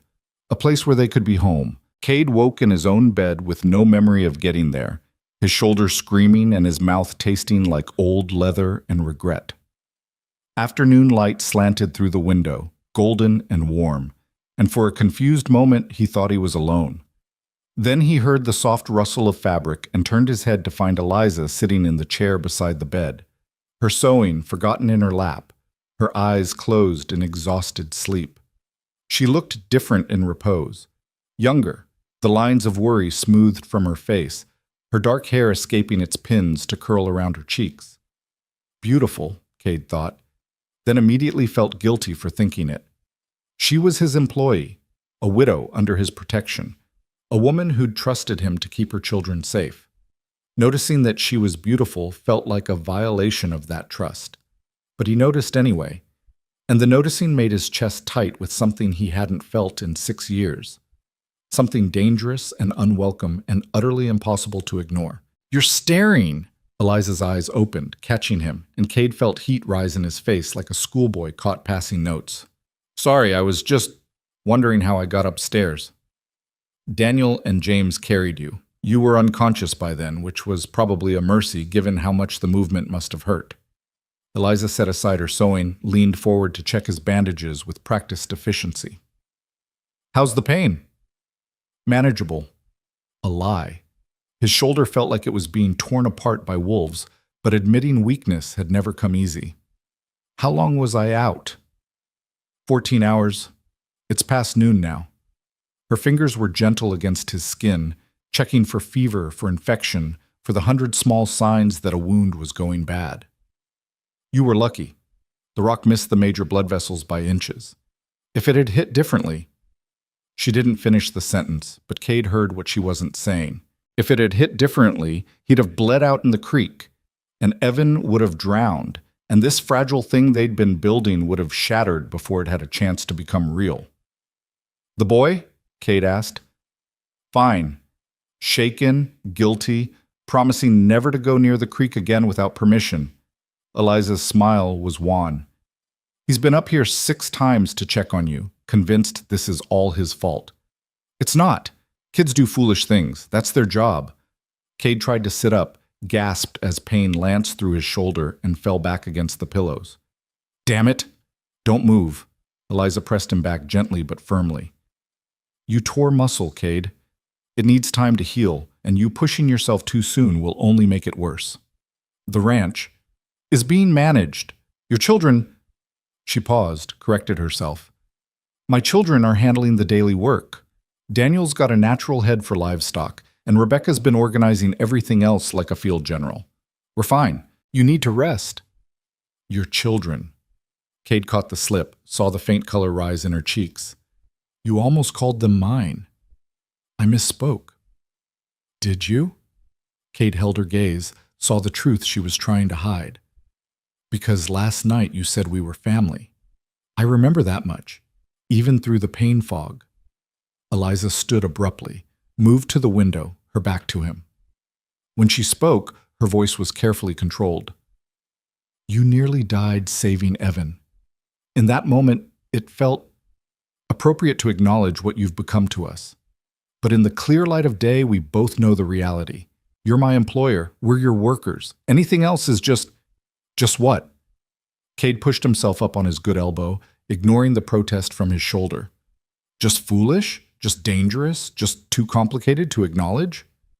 "All of the above." Eliza wrapped her arms around herself, a gesture of self-protection Cade had seen too many times. "You jumped into that creek without thinking. You risked your life for my child. Do you understand what that means to me? What it would have done to the children if you died?" "I understand that sometimes you don't think. You just act." Cade's voice was rough. "That boy was drowning. I wasn't going to stand there and watch." "Because you're a good man." Eliza turned to face him, and Cade saw tears tracking down her cheeks. "You're a good man, and I've brought nothing but trouble to your door. The town gossips about us. Land agents threaten you, and now you're laid up with an injury that could have killed you, all because you decided to help a desperate widow with too many children." "Stop that!" Cade tried to swing his legs out of bed, managed it on the second attempt despite the nausea that rose in his throat. "Stop making yourself small. Stop apologizing for existing. You didn't bring trouble. Trouble found you, and you survived it with more courage than most people show in a lifetime. Cade, you need to lie down. I need you to listen." He stood, swayed, caught himself on the bedpost. "That day I found you on the road, you were dying. All of you were dying, and you were still walking, still fighting, still refusing to quit. Do you know what that did to me? Seeing that kind of strength, that kind of stubborn refusal to surrender?" Eliza shook her head, mute. It woke something up, Cade said quietly. Something I thought died with Sarah. Purpose, maybe, or just caring whether tomorrow came. For 6 years I went through the motions. Worked the ranch because it's what you do, not because it mattered. Ate because bodies need fuel, not because food tasted good. Existed without living, and I didn't even realize how hollow that was until you and your children filled this house with noise and chaos and life. We're not your second chance at the family you lost. Eliza's voice broke. We can't be that for you. It's not fair to anyone. You're right. You're not Sarah, and those children aren't the babies I never got to have. Cade took a step toward her, his good hand extended. But you're something else. Something I didn't expect and didn't plan for and can't seem to stop wanting. You're brave and fierce and so damn strong it makes my chest ache. And those kids, they're good people growing up under impossible circumstances and watching them heal, watching them become children again instead of survivors. Eliza, that matters. It matters more than anything has mattered in years. This is a bad idea. But Eliza's hand reached for his anyway, her fingers trembling as they laced through his. We barely know each other. You're injured, and I'm a mess. My life is complicated and messy and full of children who need more than I can give them. Then let me help give it.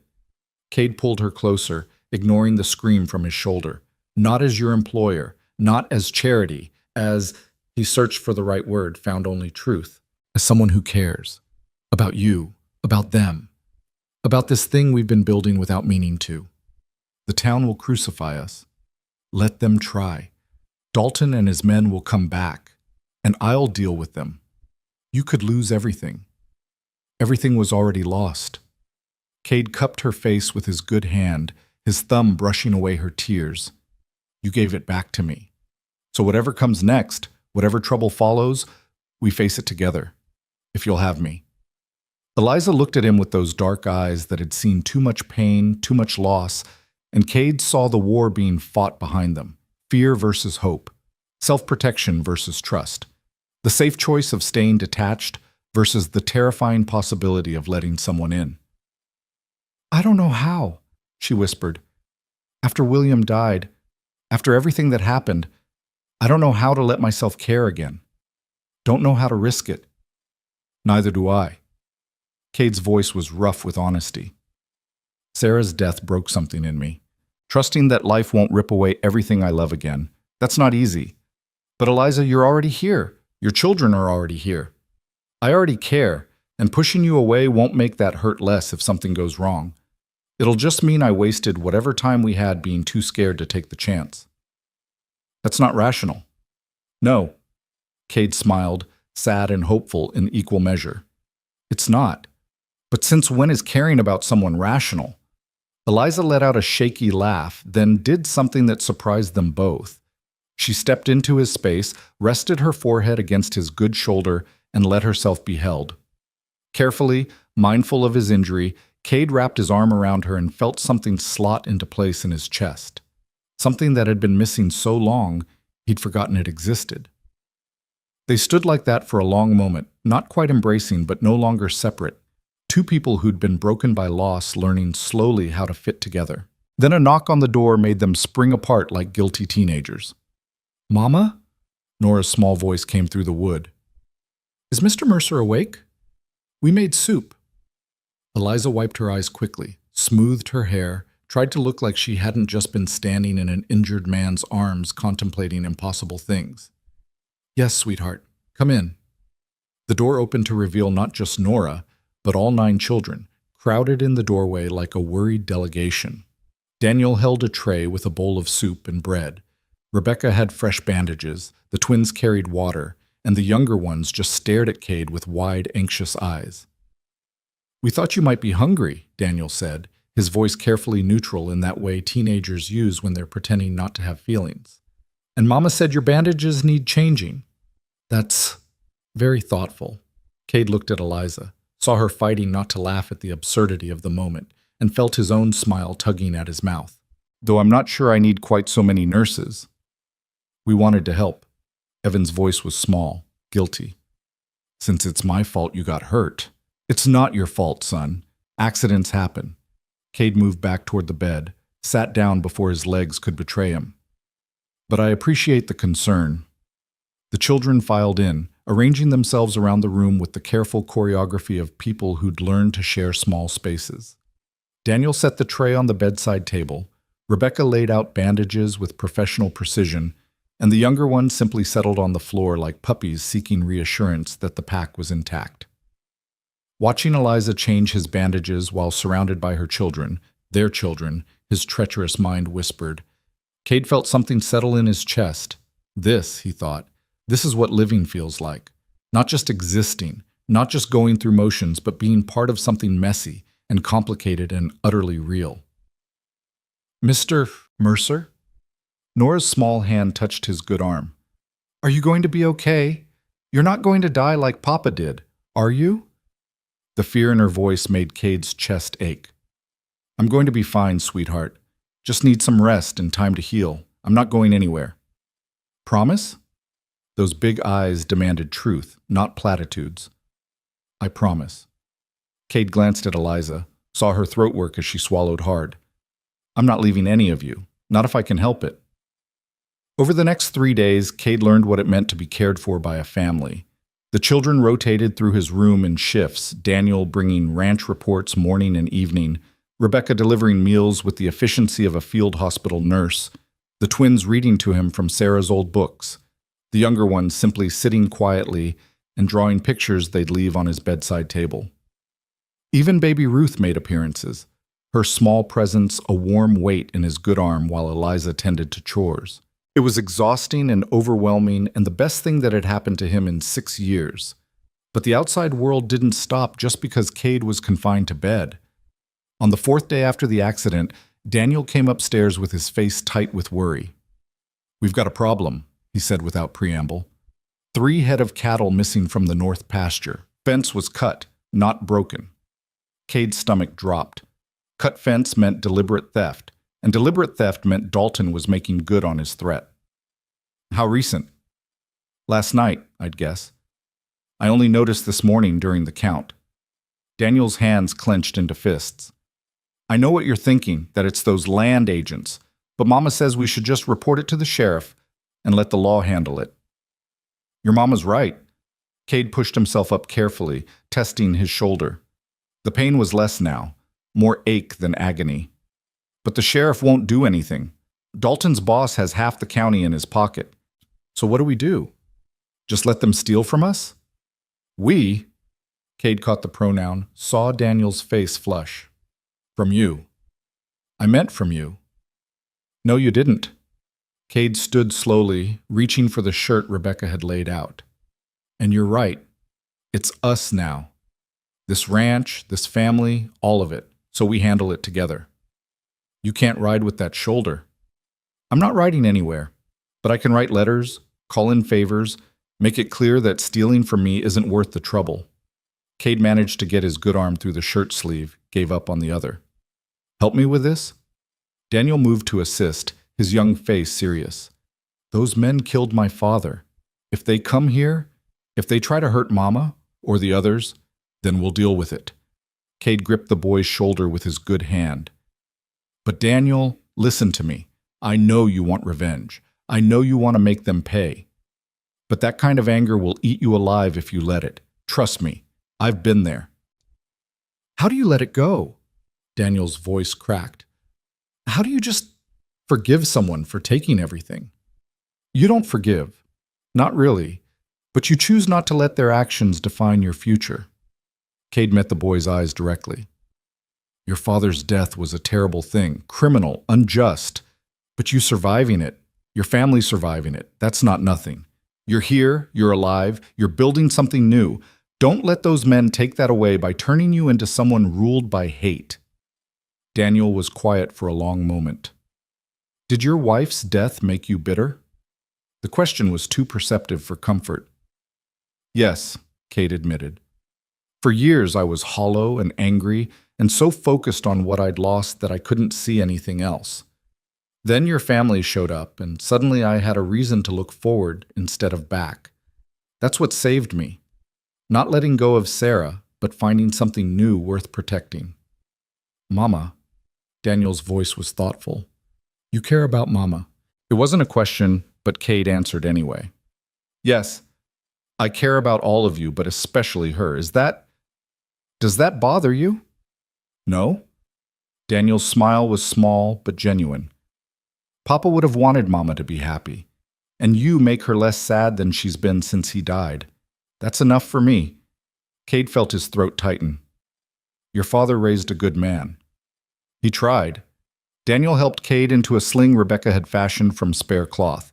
Come on, if you're determined to work, Mama will kill both of us if you overdo it. They made their way downstairs to find organized chaos.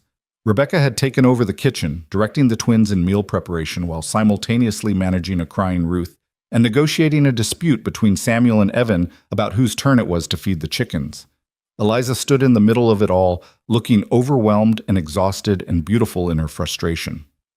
Mr. Mercer, you should not be out of bed, she said the moment she spotted him, but her eyes softened with something that made Cade's chest warm.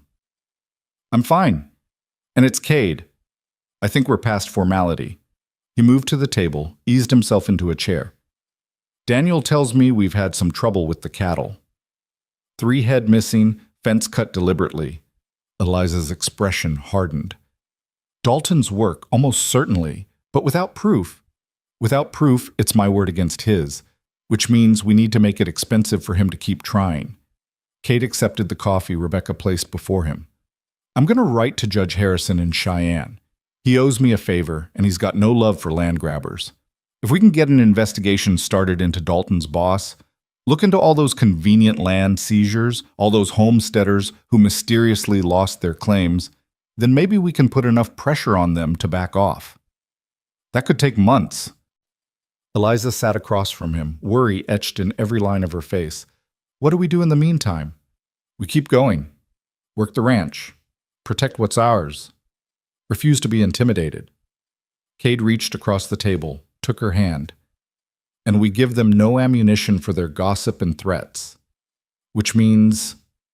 He trailed off, suddenly uncertain. This next part was a risk, a leap that could backfire spectacularly or solve multiple problems at once. Which means what? Eliza prompted. Which means we should get married. The kitchen went absolutely silent. 9 children froze in various poses of activity, all eyes swiveling toward their mother. Rebecca's mouth fell open. Daniel's eyebrows climbed toward his hairline. Even baby Ruth seemed to sense the weight of the moment, pausing in her fussing. Eliza stared at Cade like he'd suggested they all sprout wings and fly to Mexico. You cannot be serious. I'm completely serious. Cade kept his voice calm, reasonable, like he was proposing a business arrangement instead of something that would bind their lives together. Think about it. Married, we're respectable.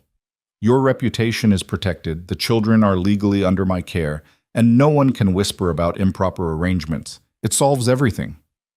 Except for the small detail that marriage is supposed to be about love, not convenience. Eliza pulled her hand back, her cheeks flushed. Cade, we've known each other barely 2 months. We're employer and employee. You don't just... Why not? Cade kept his tone even, despite the hammering of his heart. We already live together. We already care about each other. Marriage just makes it legal, makes it safe. For all of us.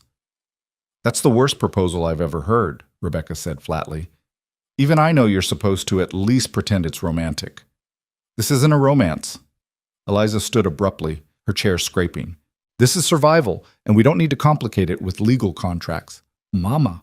Daniel's voice was quiet but firm. Maybe we should think about it. Mr. Mercer's right. If you were married, the town gossips would have nothing to say, and if something happened to you... He couldn't finish the sentence, but everyone understood. If Eliza died, her children would be orphans, but if she married Cade, they'd have legal protection. Nothing's going to happen to me, Eliza said sharply. That's what Papa thought. The words came from Evan, small and devastating. Then men killed him, and everything fell apart. Mr. Mercer's trying to keep that from happening again. Eliza looked at her children, at their anxious faces, their hope barely contained, their desperate desire for security, and Cade saw the exact moment she broke. This is not how marriage is supposed to work, she whispered. I know. Cade stood, moved to her side. Eliza, I'm not asking you to love me. I'm not asking for a real marriage in any sense beyond legal protection. Separate rooms, separate lives, just a partnership to keep you and the children safe. That's not fair to you. Fair would be you not having to make this choice. But we don't live in a fair world. Cade's voice gentled. I'm offering what I can. My name, my protection, my resources. What you do with that is your choice. But please, at least consider it. The silence stretched painful and long. Then Nora stepped forward, her small hand slipping into Eliza's. I think you should marry him, Mama, she said simply.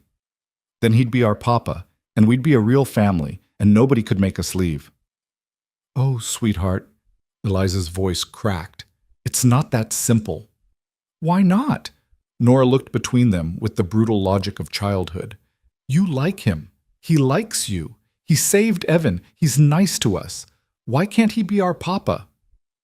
Because marriage without love is a prison, Eliza wanted to say. Because I already lost one husband and barely survived it. Because letting Cade that close, legally binding myself to him, feels like tempting fate to rip away everything I care about again. But looking at Nora's hopeful face, at the cautious optimism in her other children's eyes, at Cade standing there offering everything he had with no expectation of return, how could she refuse? If we did this, she said slowly, and Cade's expression flared with hope, it would be a practical arrangement only. Separate bedrooms. No expectations. Just partnership for the sake of legal protection. Whatever terms you want. Cade's voice was rough with relief. I'm not asking for anything you're not willing to give. Then, Eliza took a shaky breath. Then, yes, for the children's sake. Yes. The kitchen erupted in cheers and tears. The twins grabbed each other, dancing in circles. Daniel clapped James on the back, both boys grinning. Even Rebecca, ever practical, allowed herself a smile. And Nora launched herself at Cade, hugging him with enough force to make him wince. Easy on the shoulder, sweetheart, he laughed, but his good arm wrapped around the little girl, and when he looked at Eliza over Nora's head, his eyes held something that made Eliza's heart stutter. Not love. Not yet. But the possibility of it, fragile, terrifying, and utterly inevitable. They were married 3 days later in the ranch's front parlor with only the children as witnesses. No fancy dress, no elaborate ceremony, just Reverend Ashford reading vows with pursed disapproval while Cade stood in his cleanest shirt, and Eliza wore a simple blue dress Rebecca had helped her alter.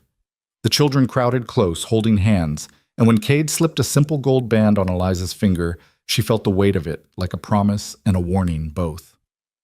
You may kiss your bride, Reverend Ashford intoned with the enthusiasm of someone announcing a funeral. Cade looked at Eliza, question in his eyes. They hadn't discussed this part. Eliza nodded once, and he leaned in, pressing his lips to hers in a kiss so brief and chaste it barely counted. But even that moment of contact sent warmth flooding through her chest, and when he pulled back, Eliza saw her own confusion mirrored in his face.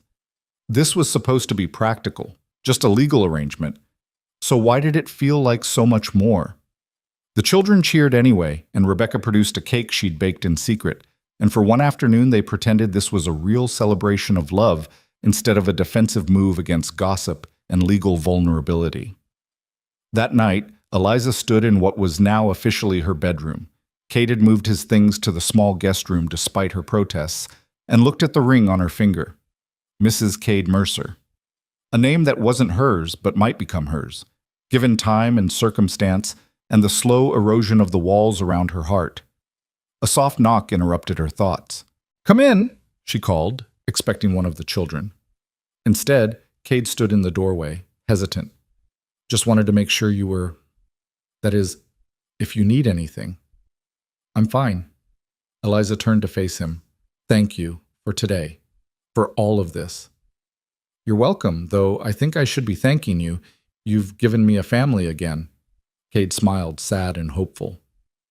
Eliza, I meant what I said. No expectations. This is whatever you want it to be. I know. Eliza moved closer, studying this man who'd become her husband through necessity and stayed through choice. Cade, what if I don't know what I want? What if I'm too broken to figure it out? Then we figure it out together. His good hand cupped her cheek, thumb brushing her skin with heartbreaking gentleness. No rush, no pressure, just time, and whatever comes of it.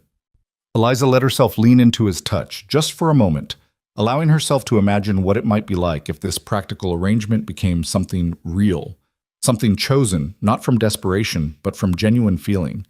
Then she stepped back, putting safe distance between them. "Good night, Cade." "Good night, Eliza."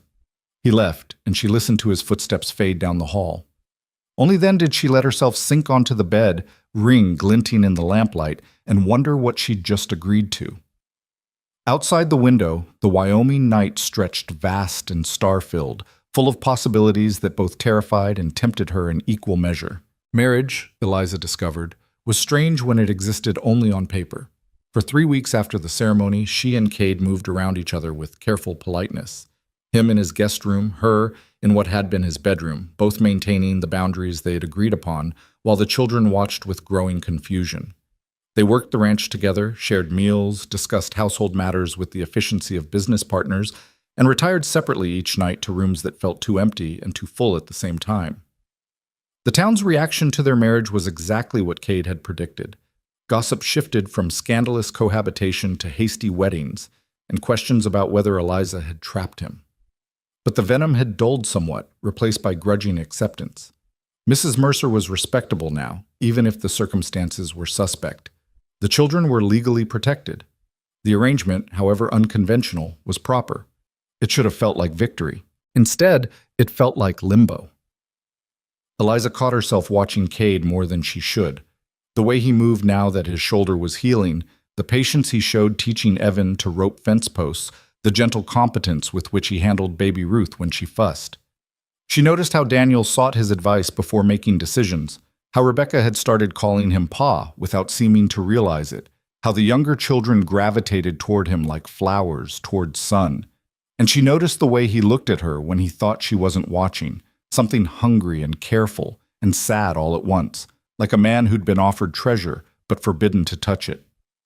The 4th week after the wedding brought the first real test of their arrangement.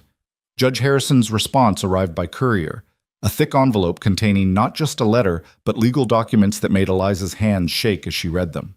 "He's opening an investigation," she said, looking up from the papers to where Cade sat across the kitchen table. The children were outside doing morning chores, giving them rare privacy. "Into Dalton's employer, into the land seizures, into William's death." "That's good news?" Cade leaned forward. "What's wrong?" "He needs testimony. From me, specifically. About what happened the day William died, about the land office fire, about everything." Eliza's voice was tight.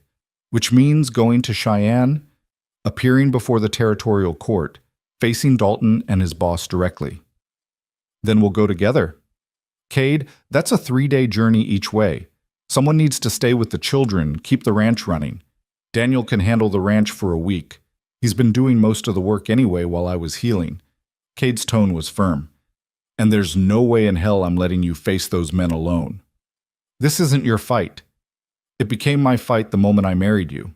Cade reached across the table, his hand covering hers. "Eliza, you're my wife. Those children are my family now. What hurts you hurts all of us. So if testifying means you get justice for William and protection for the future, then we're doing it together." The warmth of his hand on hers made Eliza's chest tight.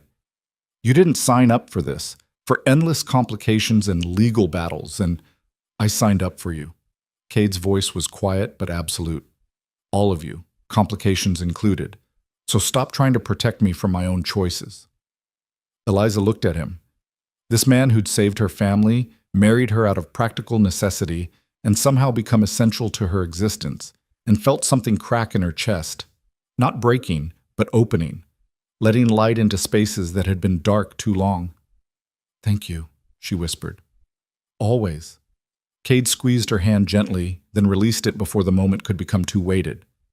"Now, let's figure out logistics. Daniel's in charge while we're gone, with Rebecca as second. The twins can handle cooking, and James can manage livestock with Evan helping.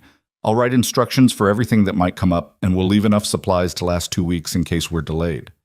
They spent the rest of the day preparing, Eliza packed a small bag with clean clothes and the few legal documents she'd managed to save from the ranch fire. Cade wrote detailed instructions in his careful handwriting, going over every possible scenario with Daniel until the boy looked overwhelmed but determined. The children accepted the news with varying degrees of anxiety. Nora clung to Eliza's skirts. Rebecca put on her brave face, and the twins immediately started planning meals with military precision. "You're coming back, right?" Evan asked for the third time as they gathered for supper. "You're not just leaving?" "We're coming back." Cade's voice was rock-solid, certain. "This is home. We're not abandoning it or you. We're going to settle some legal business, and then we'll be right back here where we belong." "Promise?" Nora's small voice demanded. "Promise," Eliza and Cade said simultaneously, and the weight of that shared promise hung between them like something tangible. They left at dawn 2 days later, the wagon loaded with supplies for the journey. The children stood in a worried cluster on the porch, waving until the ranch disappeared behind a rise. Then it was just Eliza and Cade, the prairie stretching endless in every direction, and 3 days of traveling to fill with conversation they'd been avoiding. The first day passed in relative silence, both of them wrapped in their own thoughts. They made camp that night by a small creek, and Cade built a fire with practiced efficiency while Eliza prepared a simple meal of beans and hardtack. The domesticity of it felt both natural and strange, husband and wife sharing camp duties, except they barely knew how to be those things to each other. "Can I ask you something?" Eliza said as they sat by the fire, coffee warming their hands against the chill night air. "Anything." "Why did you really marry me? And don't say protection or practicality. I want the truth." Cade was quiet for a long time, staring into the flames. When he finally spoke, his voice was rough with honesty. "Because I was tired of being alone. Because your family brought life back to a house that had been dying with me inside it. Because—" he paused, looked at her directly. "Because somewhere between finding you on that road and jumping in the creek after Evan, I started caring about you in ways that had nothing to do with charity or duty.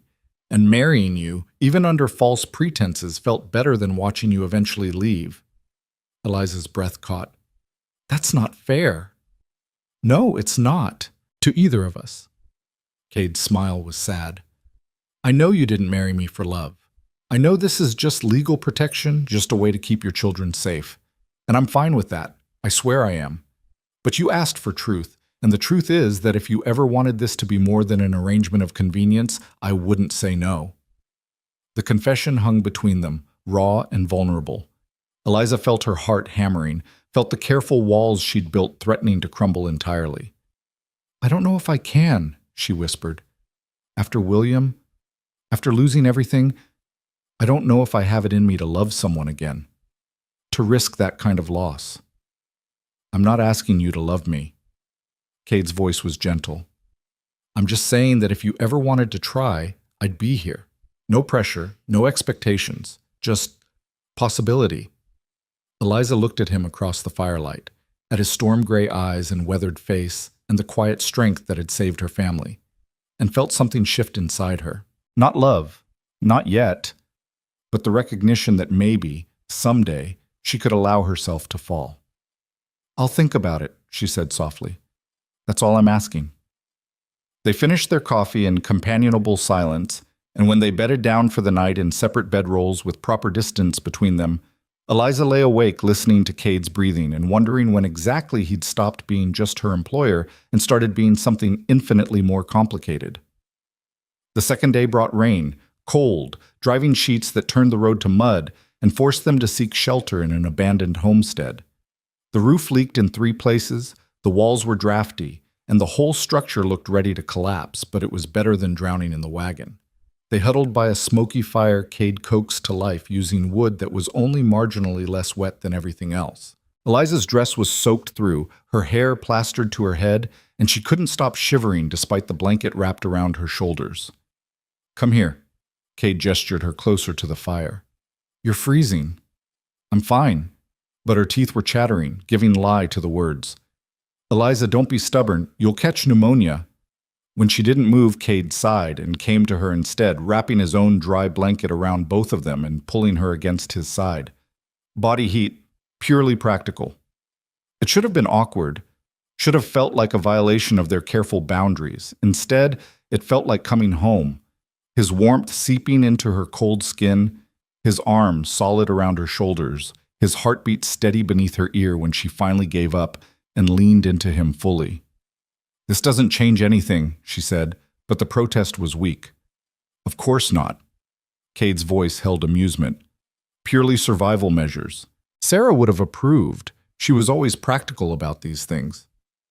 "Tell me about her." Eliza didn't know where the request came from, only that suddenly she needed to know. "Really tell me. Not just the perfect memory, but the real person." Cade was quiet for a moment, his hand absently rubbing her arm through the blanket. She was stubborn, infuriatingly so. Once she got an idea in her head, there was no talking her out of it. She wanted to homestead in Wyoming, despite everyone telling her it was too hard for a woman. She proposed to me after knowing me 3 weeks because, as she said, she didn't see the point in wasting time when she knew what she wanted. Eliza smiled despite herself. "She sounds formidable." She was, and kind. The kind of kind that doesn't come from naivety, but from genuine belief that people deserve compassion. Cade's voice grew softer. "When she got sick, she made me promise not to let grief turn me bitter. Made me swear I'd keep living, keep finding joy, keep being open to whatever came next. I broke that promise for 6 years. Then you showed up, and for the first time since she died, I understood what she meant." "I'm not her." "No, you're not. You're you, fierce and brave and so determined to protect your children it makes me ache. You don't remind me of Sarah. You remind me of why living matters." Cade's arm tightened around her. "And if that scares you, I'm sorry, but it's true." Eliza turned her face into his shoulder, breathing in the scent of wool and smoke and something uniquely Cade. "It terrifies me," she admitted, "caring about you, letting myself depend on you. What if something happens? What if I lose you too? Then you'll survive it, because that's what you do." Cade's voice was rough. "But Eliza, you can't live your whole life afraid of loss. That's not living, that's just existing, and you deserve more than that." "So do you. Then maybe we deserve it together." They stayed like that as the storm raged outside, neither quite willing to name what was happening between them, but both feeling the shift nonetheless. When Eliza finally dozed off, her head on Cade's shoulder and his arm around her waist, it felt less like a practical arrangement and more like a choice. A small, terrifying, wonderful choice to stop running from the possibility of caring again. She woke to weak morning sunlight filtering through the broken roof and Cade still holding her, his own head tilted back against the wall in uncomfortable sleep. Studying his face in the soft light, the lines around his eyes, the scar on his jaw she'd never asked about, the gentleness of his expression even in sleep, Eliza felt her heart do something dangerous. She was falling in love with her husband. The realization should have sent her scrambling away. Instead, she let herself have one more moment of his warmth before carefully extracting herself and starting coffee, letting him sleep while she processed this new, terrifying truth. They reached Cheyenne by late afternoon of the 3rd day, tired and trail-worn but intact. Judge Harrison received them in his chambers, a stern man with kind eyes, who listened to Eliza's testimony with increasing grimness. "This is worse than I thought," he said when she finished. "If even half of what you're telling me is true, we're looking at systematic land theft, multiple murders, and corruption that reaches into the territorial government itself." "It's all true." Eliza's voice was steady, despite the tremor in her hands. "I have no proof. Everything was destroyed in the fire. But I'm willing to testify under oath, face Dalton and his employer directly, and stand by every word. It could be dangerous. These are powerful men who've proven willing to kill to protect their interests." Judge Harrison looked at Cade. "Mr. Mercer, you understand what you're taking on by supporting this. I understand that my wife deserves justice and that those men need to be stopped before they destroy more families." Cade's voice was firm. "Whatever it takes, we're seeing this through." The investigation moved faster than expected. Judge Harrison had apparently been building a case for months, waiting for someone brave enough to testify. Eliza's statement provided the final piece, and within 2 days, warrants were issued for Dalton and 3 of his associates, including the cattle baron himself. The arrests happened at dawn on the 5th day.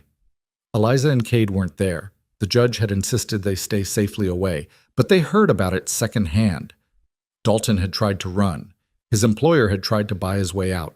Neither had succeeded, and by noon they were in territorial custody awaiting trial. "It's over," Eliza said wonderingly that evening as they prepared for the journey home. "It's actually over." "Not quite." Cade handed her a document Judge Harrison had provided. "This is the deed to your original ranch. The seizure has been declared illegal, and the property is being returned to us technically, since we're married. But Eliza, it's yours if you want it." Eliza stared at the paper, at the familiar property description, at the promise of reclaiming what had been stolen. Her first instinct was pure joy. They could go back, rebuild, give the children their father's legacy. Then reality intruded. The ranch was 60 miles from Cade's property. Returning there meant leaving him, dissolving this strange marriage of convenience, splitting apart the family they'd accidentally created. "I don't want it," she heard herself say. Cade's expression flickered. "Eliza, that's your home. Your husband's dream. You can't just—" "It was William's dream. It was our home. Past tense." Eliza looked at Cade directly. "But the children have made new memories now. They call your ranch home. They call you Pa. And She took a shaky breath. "I don't want to go back to what was. I want to move forward with what is." "What is?" Cade's voice was carefully neutral, but hope flickered in his eyes. "A real marriage, if you'll have me. Not just legal protection or practical arrangement, but actual partnership, actual family, actual—" She couldn't quite say the word love, not yet, but she could offer its shadow. "Actual choice to be together because we want to be, not because we have to be." Cade crossed the distance between them in 2 strides, his hands cupping her face with heartbreaking gentleness. "Eliza, are you sure? Because once we cross this line, there's no going back to careful distance. I'm already more than half in love with you, and if you give me permission to fall the rest of the way, I will, completely, irrevocably, and I'll spend the rest of my life trying to be worthy of you and those children." "You're already worthy." Eliza's hands covered his, holding them against her face. "You've been worthy since the moment you looked at my desperate, starving family and said you wanted all of us. So yes, I'm sure. Terrified, but sure." Cade kissed her then, not the brief, chaste press of lips from their wedding, but something deeper, real, full of promise and possibility, and all the feelings they'd been carefully not naming. Eliza kissed him back, pouring 6 weeks of confusion and fear and growing affection into the gesture, and felt something broken inside her start to heal. When they finally pulled apart, both breathing hard, Cade rested his forehead against hers. "So, Mrs. Mercer, what happens now?" "Now we go home." Eliza smiled, feeling lighter than she had in months. "We tell the children they're stuck with both of us permanently, and we figure out how to build a real life together." "I can do that." Cade's grin was boyish, joyful. "I'm very good at building things." The journey home felt different, lighter, full of conversation and laughter, and the easy comfort of 2 people who'd stopped fighting what they felt. They held hands on the wagon seat, kissed goodnight by the campfire, and talked about futures instead of just survival. Eliza told him about William without feeling guilty for moving on, and Cade spoke of Sarah with love, but no longer with grief that eclipsed everything else. They were 2 people who'd been broken by loss, learning slowly how to be whole together. When they finally crested the rise that revealed the ranch, late afternoon sun painting everything gold, Eliza felt her heart swell. The children must have been watching for them because the door burst open and 9 bodies came pouring out, running, shouting, a chaotic mass of relief and joy. Cade pulled the wagon to a stop, and before Eliza could climb down, she was surrounded by children demanding to know everything at once. Daniel helped her from the wagon with new maturity. Rebecca was crying happy tears. The twins talked over each other in their excitement, and little Nora wrapped herself around Eliza's legs like she planned never to let go. "We missed you," Nora said, her small face pressed against Eliza's stomach. "The house was too quiet." "We missed you too, sweetheart."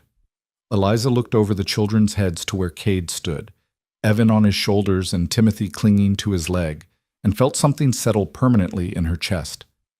But we're home now, and we're not going anywhere again. Ever? Samuel asked hopefully.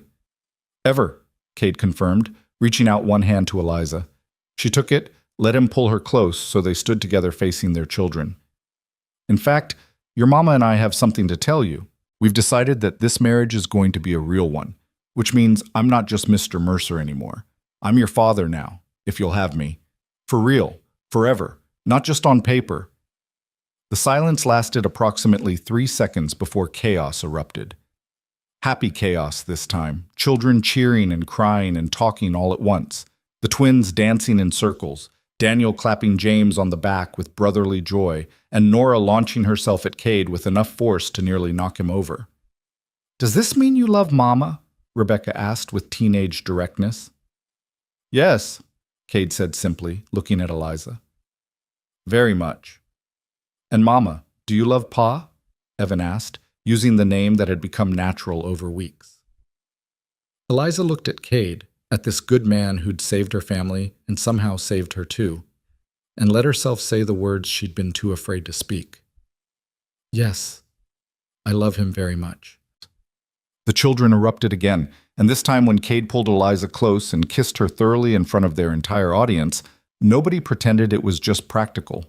It was love, messy and complicated and built on foundations of shared survival and mutual respect and the slow, steady choosing of each other day after day. That night, after dinner and celebrations and finally getting the younger ones to bed, Eliza stood in the bedroom, their bedroom now, Cade having moved his things back in while she was seeing to Ruth, and marveled at how much had changed in just 3 months. "Nervous?" Cade appeared in the doorway, his expression gentle and slightly uncertain. "A little." Eliza turned to face him. "This is real now. No more separate rooms, no more careful distance. Are you sure you want all of this? 9 children, a wife with more baggage than sense, endless complications." "Stop." Cade crossed to her, taking her hands. "Eliza, I want every complication, every challenge, every sleepless night with a sick child, and every argument about ranch management and every moment of chaos those 9 beautiful kids can generate. Because it means I get you, I get this family. I get to wake up every morning with purpose and go to bed every night knowing I'm exactly where I'm supposed to be. You're very sure of yourself." "I'm sure of us." Cade pulled her close, his arms solid around her. "Now, Mrs. Mercer, are you going to keep stalling, or are you going to let me show you exactly how much I love you?" Eliza laughed, feeling joy bubble up from somewhere deep and previously untouchable. "I suppose stalling would be rude at this point." "Extremely rude," Cade agreed, and kissed her until she forgot why she'd ever been afraid of this. Outside the window, the Wyoming prairie stretched vast and beautiful under a blanket of stars. Inside, the house that had been so lonely for so long was full of sleeping children and new love and the promise of mornings yet to come. Not perfect, perhaps. Real things never were, but real and chosen and built to last. In the morning, Nora would wake early and climb into their bed, chattering about her dreams. The twins would burn breakfast and laugh about it. Daniel would discuss ranch work with Cade like the partner he was becoming. Rebecca would organize everyone with her usual efficiency. And Eliza would stand in the center of it all, coffee in hand and her husband's arm around her waist, and know with absolute certainty that this noise and chaos and love was exactly what home was supposed to feel like. They'd survived the dust and hunger and loss. They'd found each other in the wreckage of their separate griefs. And now, together, they were building something new. Not replacing what had been lost, but creating something equally precious from the pieces that remained. A family. Messy, complicated, imperfect, and absolutely whole. Months later, when Rebecca asked her mother if she ever regretted leaving the road behind that day Cade found them, Eliza pulled her daughter close and smiled. "Not once," she said, "because that road led us here, to him, to home. And sweetheart, this is exactly where we were always meant to be." And in the kitchen, overhearing, Cade looked at his wife, surrounded by their children, and understood exactly what Sarah had meant all those years ago. A home wasn't about the building. It was about the people inside it, the ones who chose each other, day after day, through hardship and joy and all the complicated beauty of actually living. He'd wanted all of them, And somehow, miraculously, he'd gotten exactly that.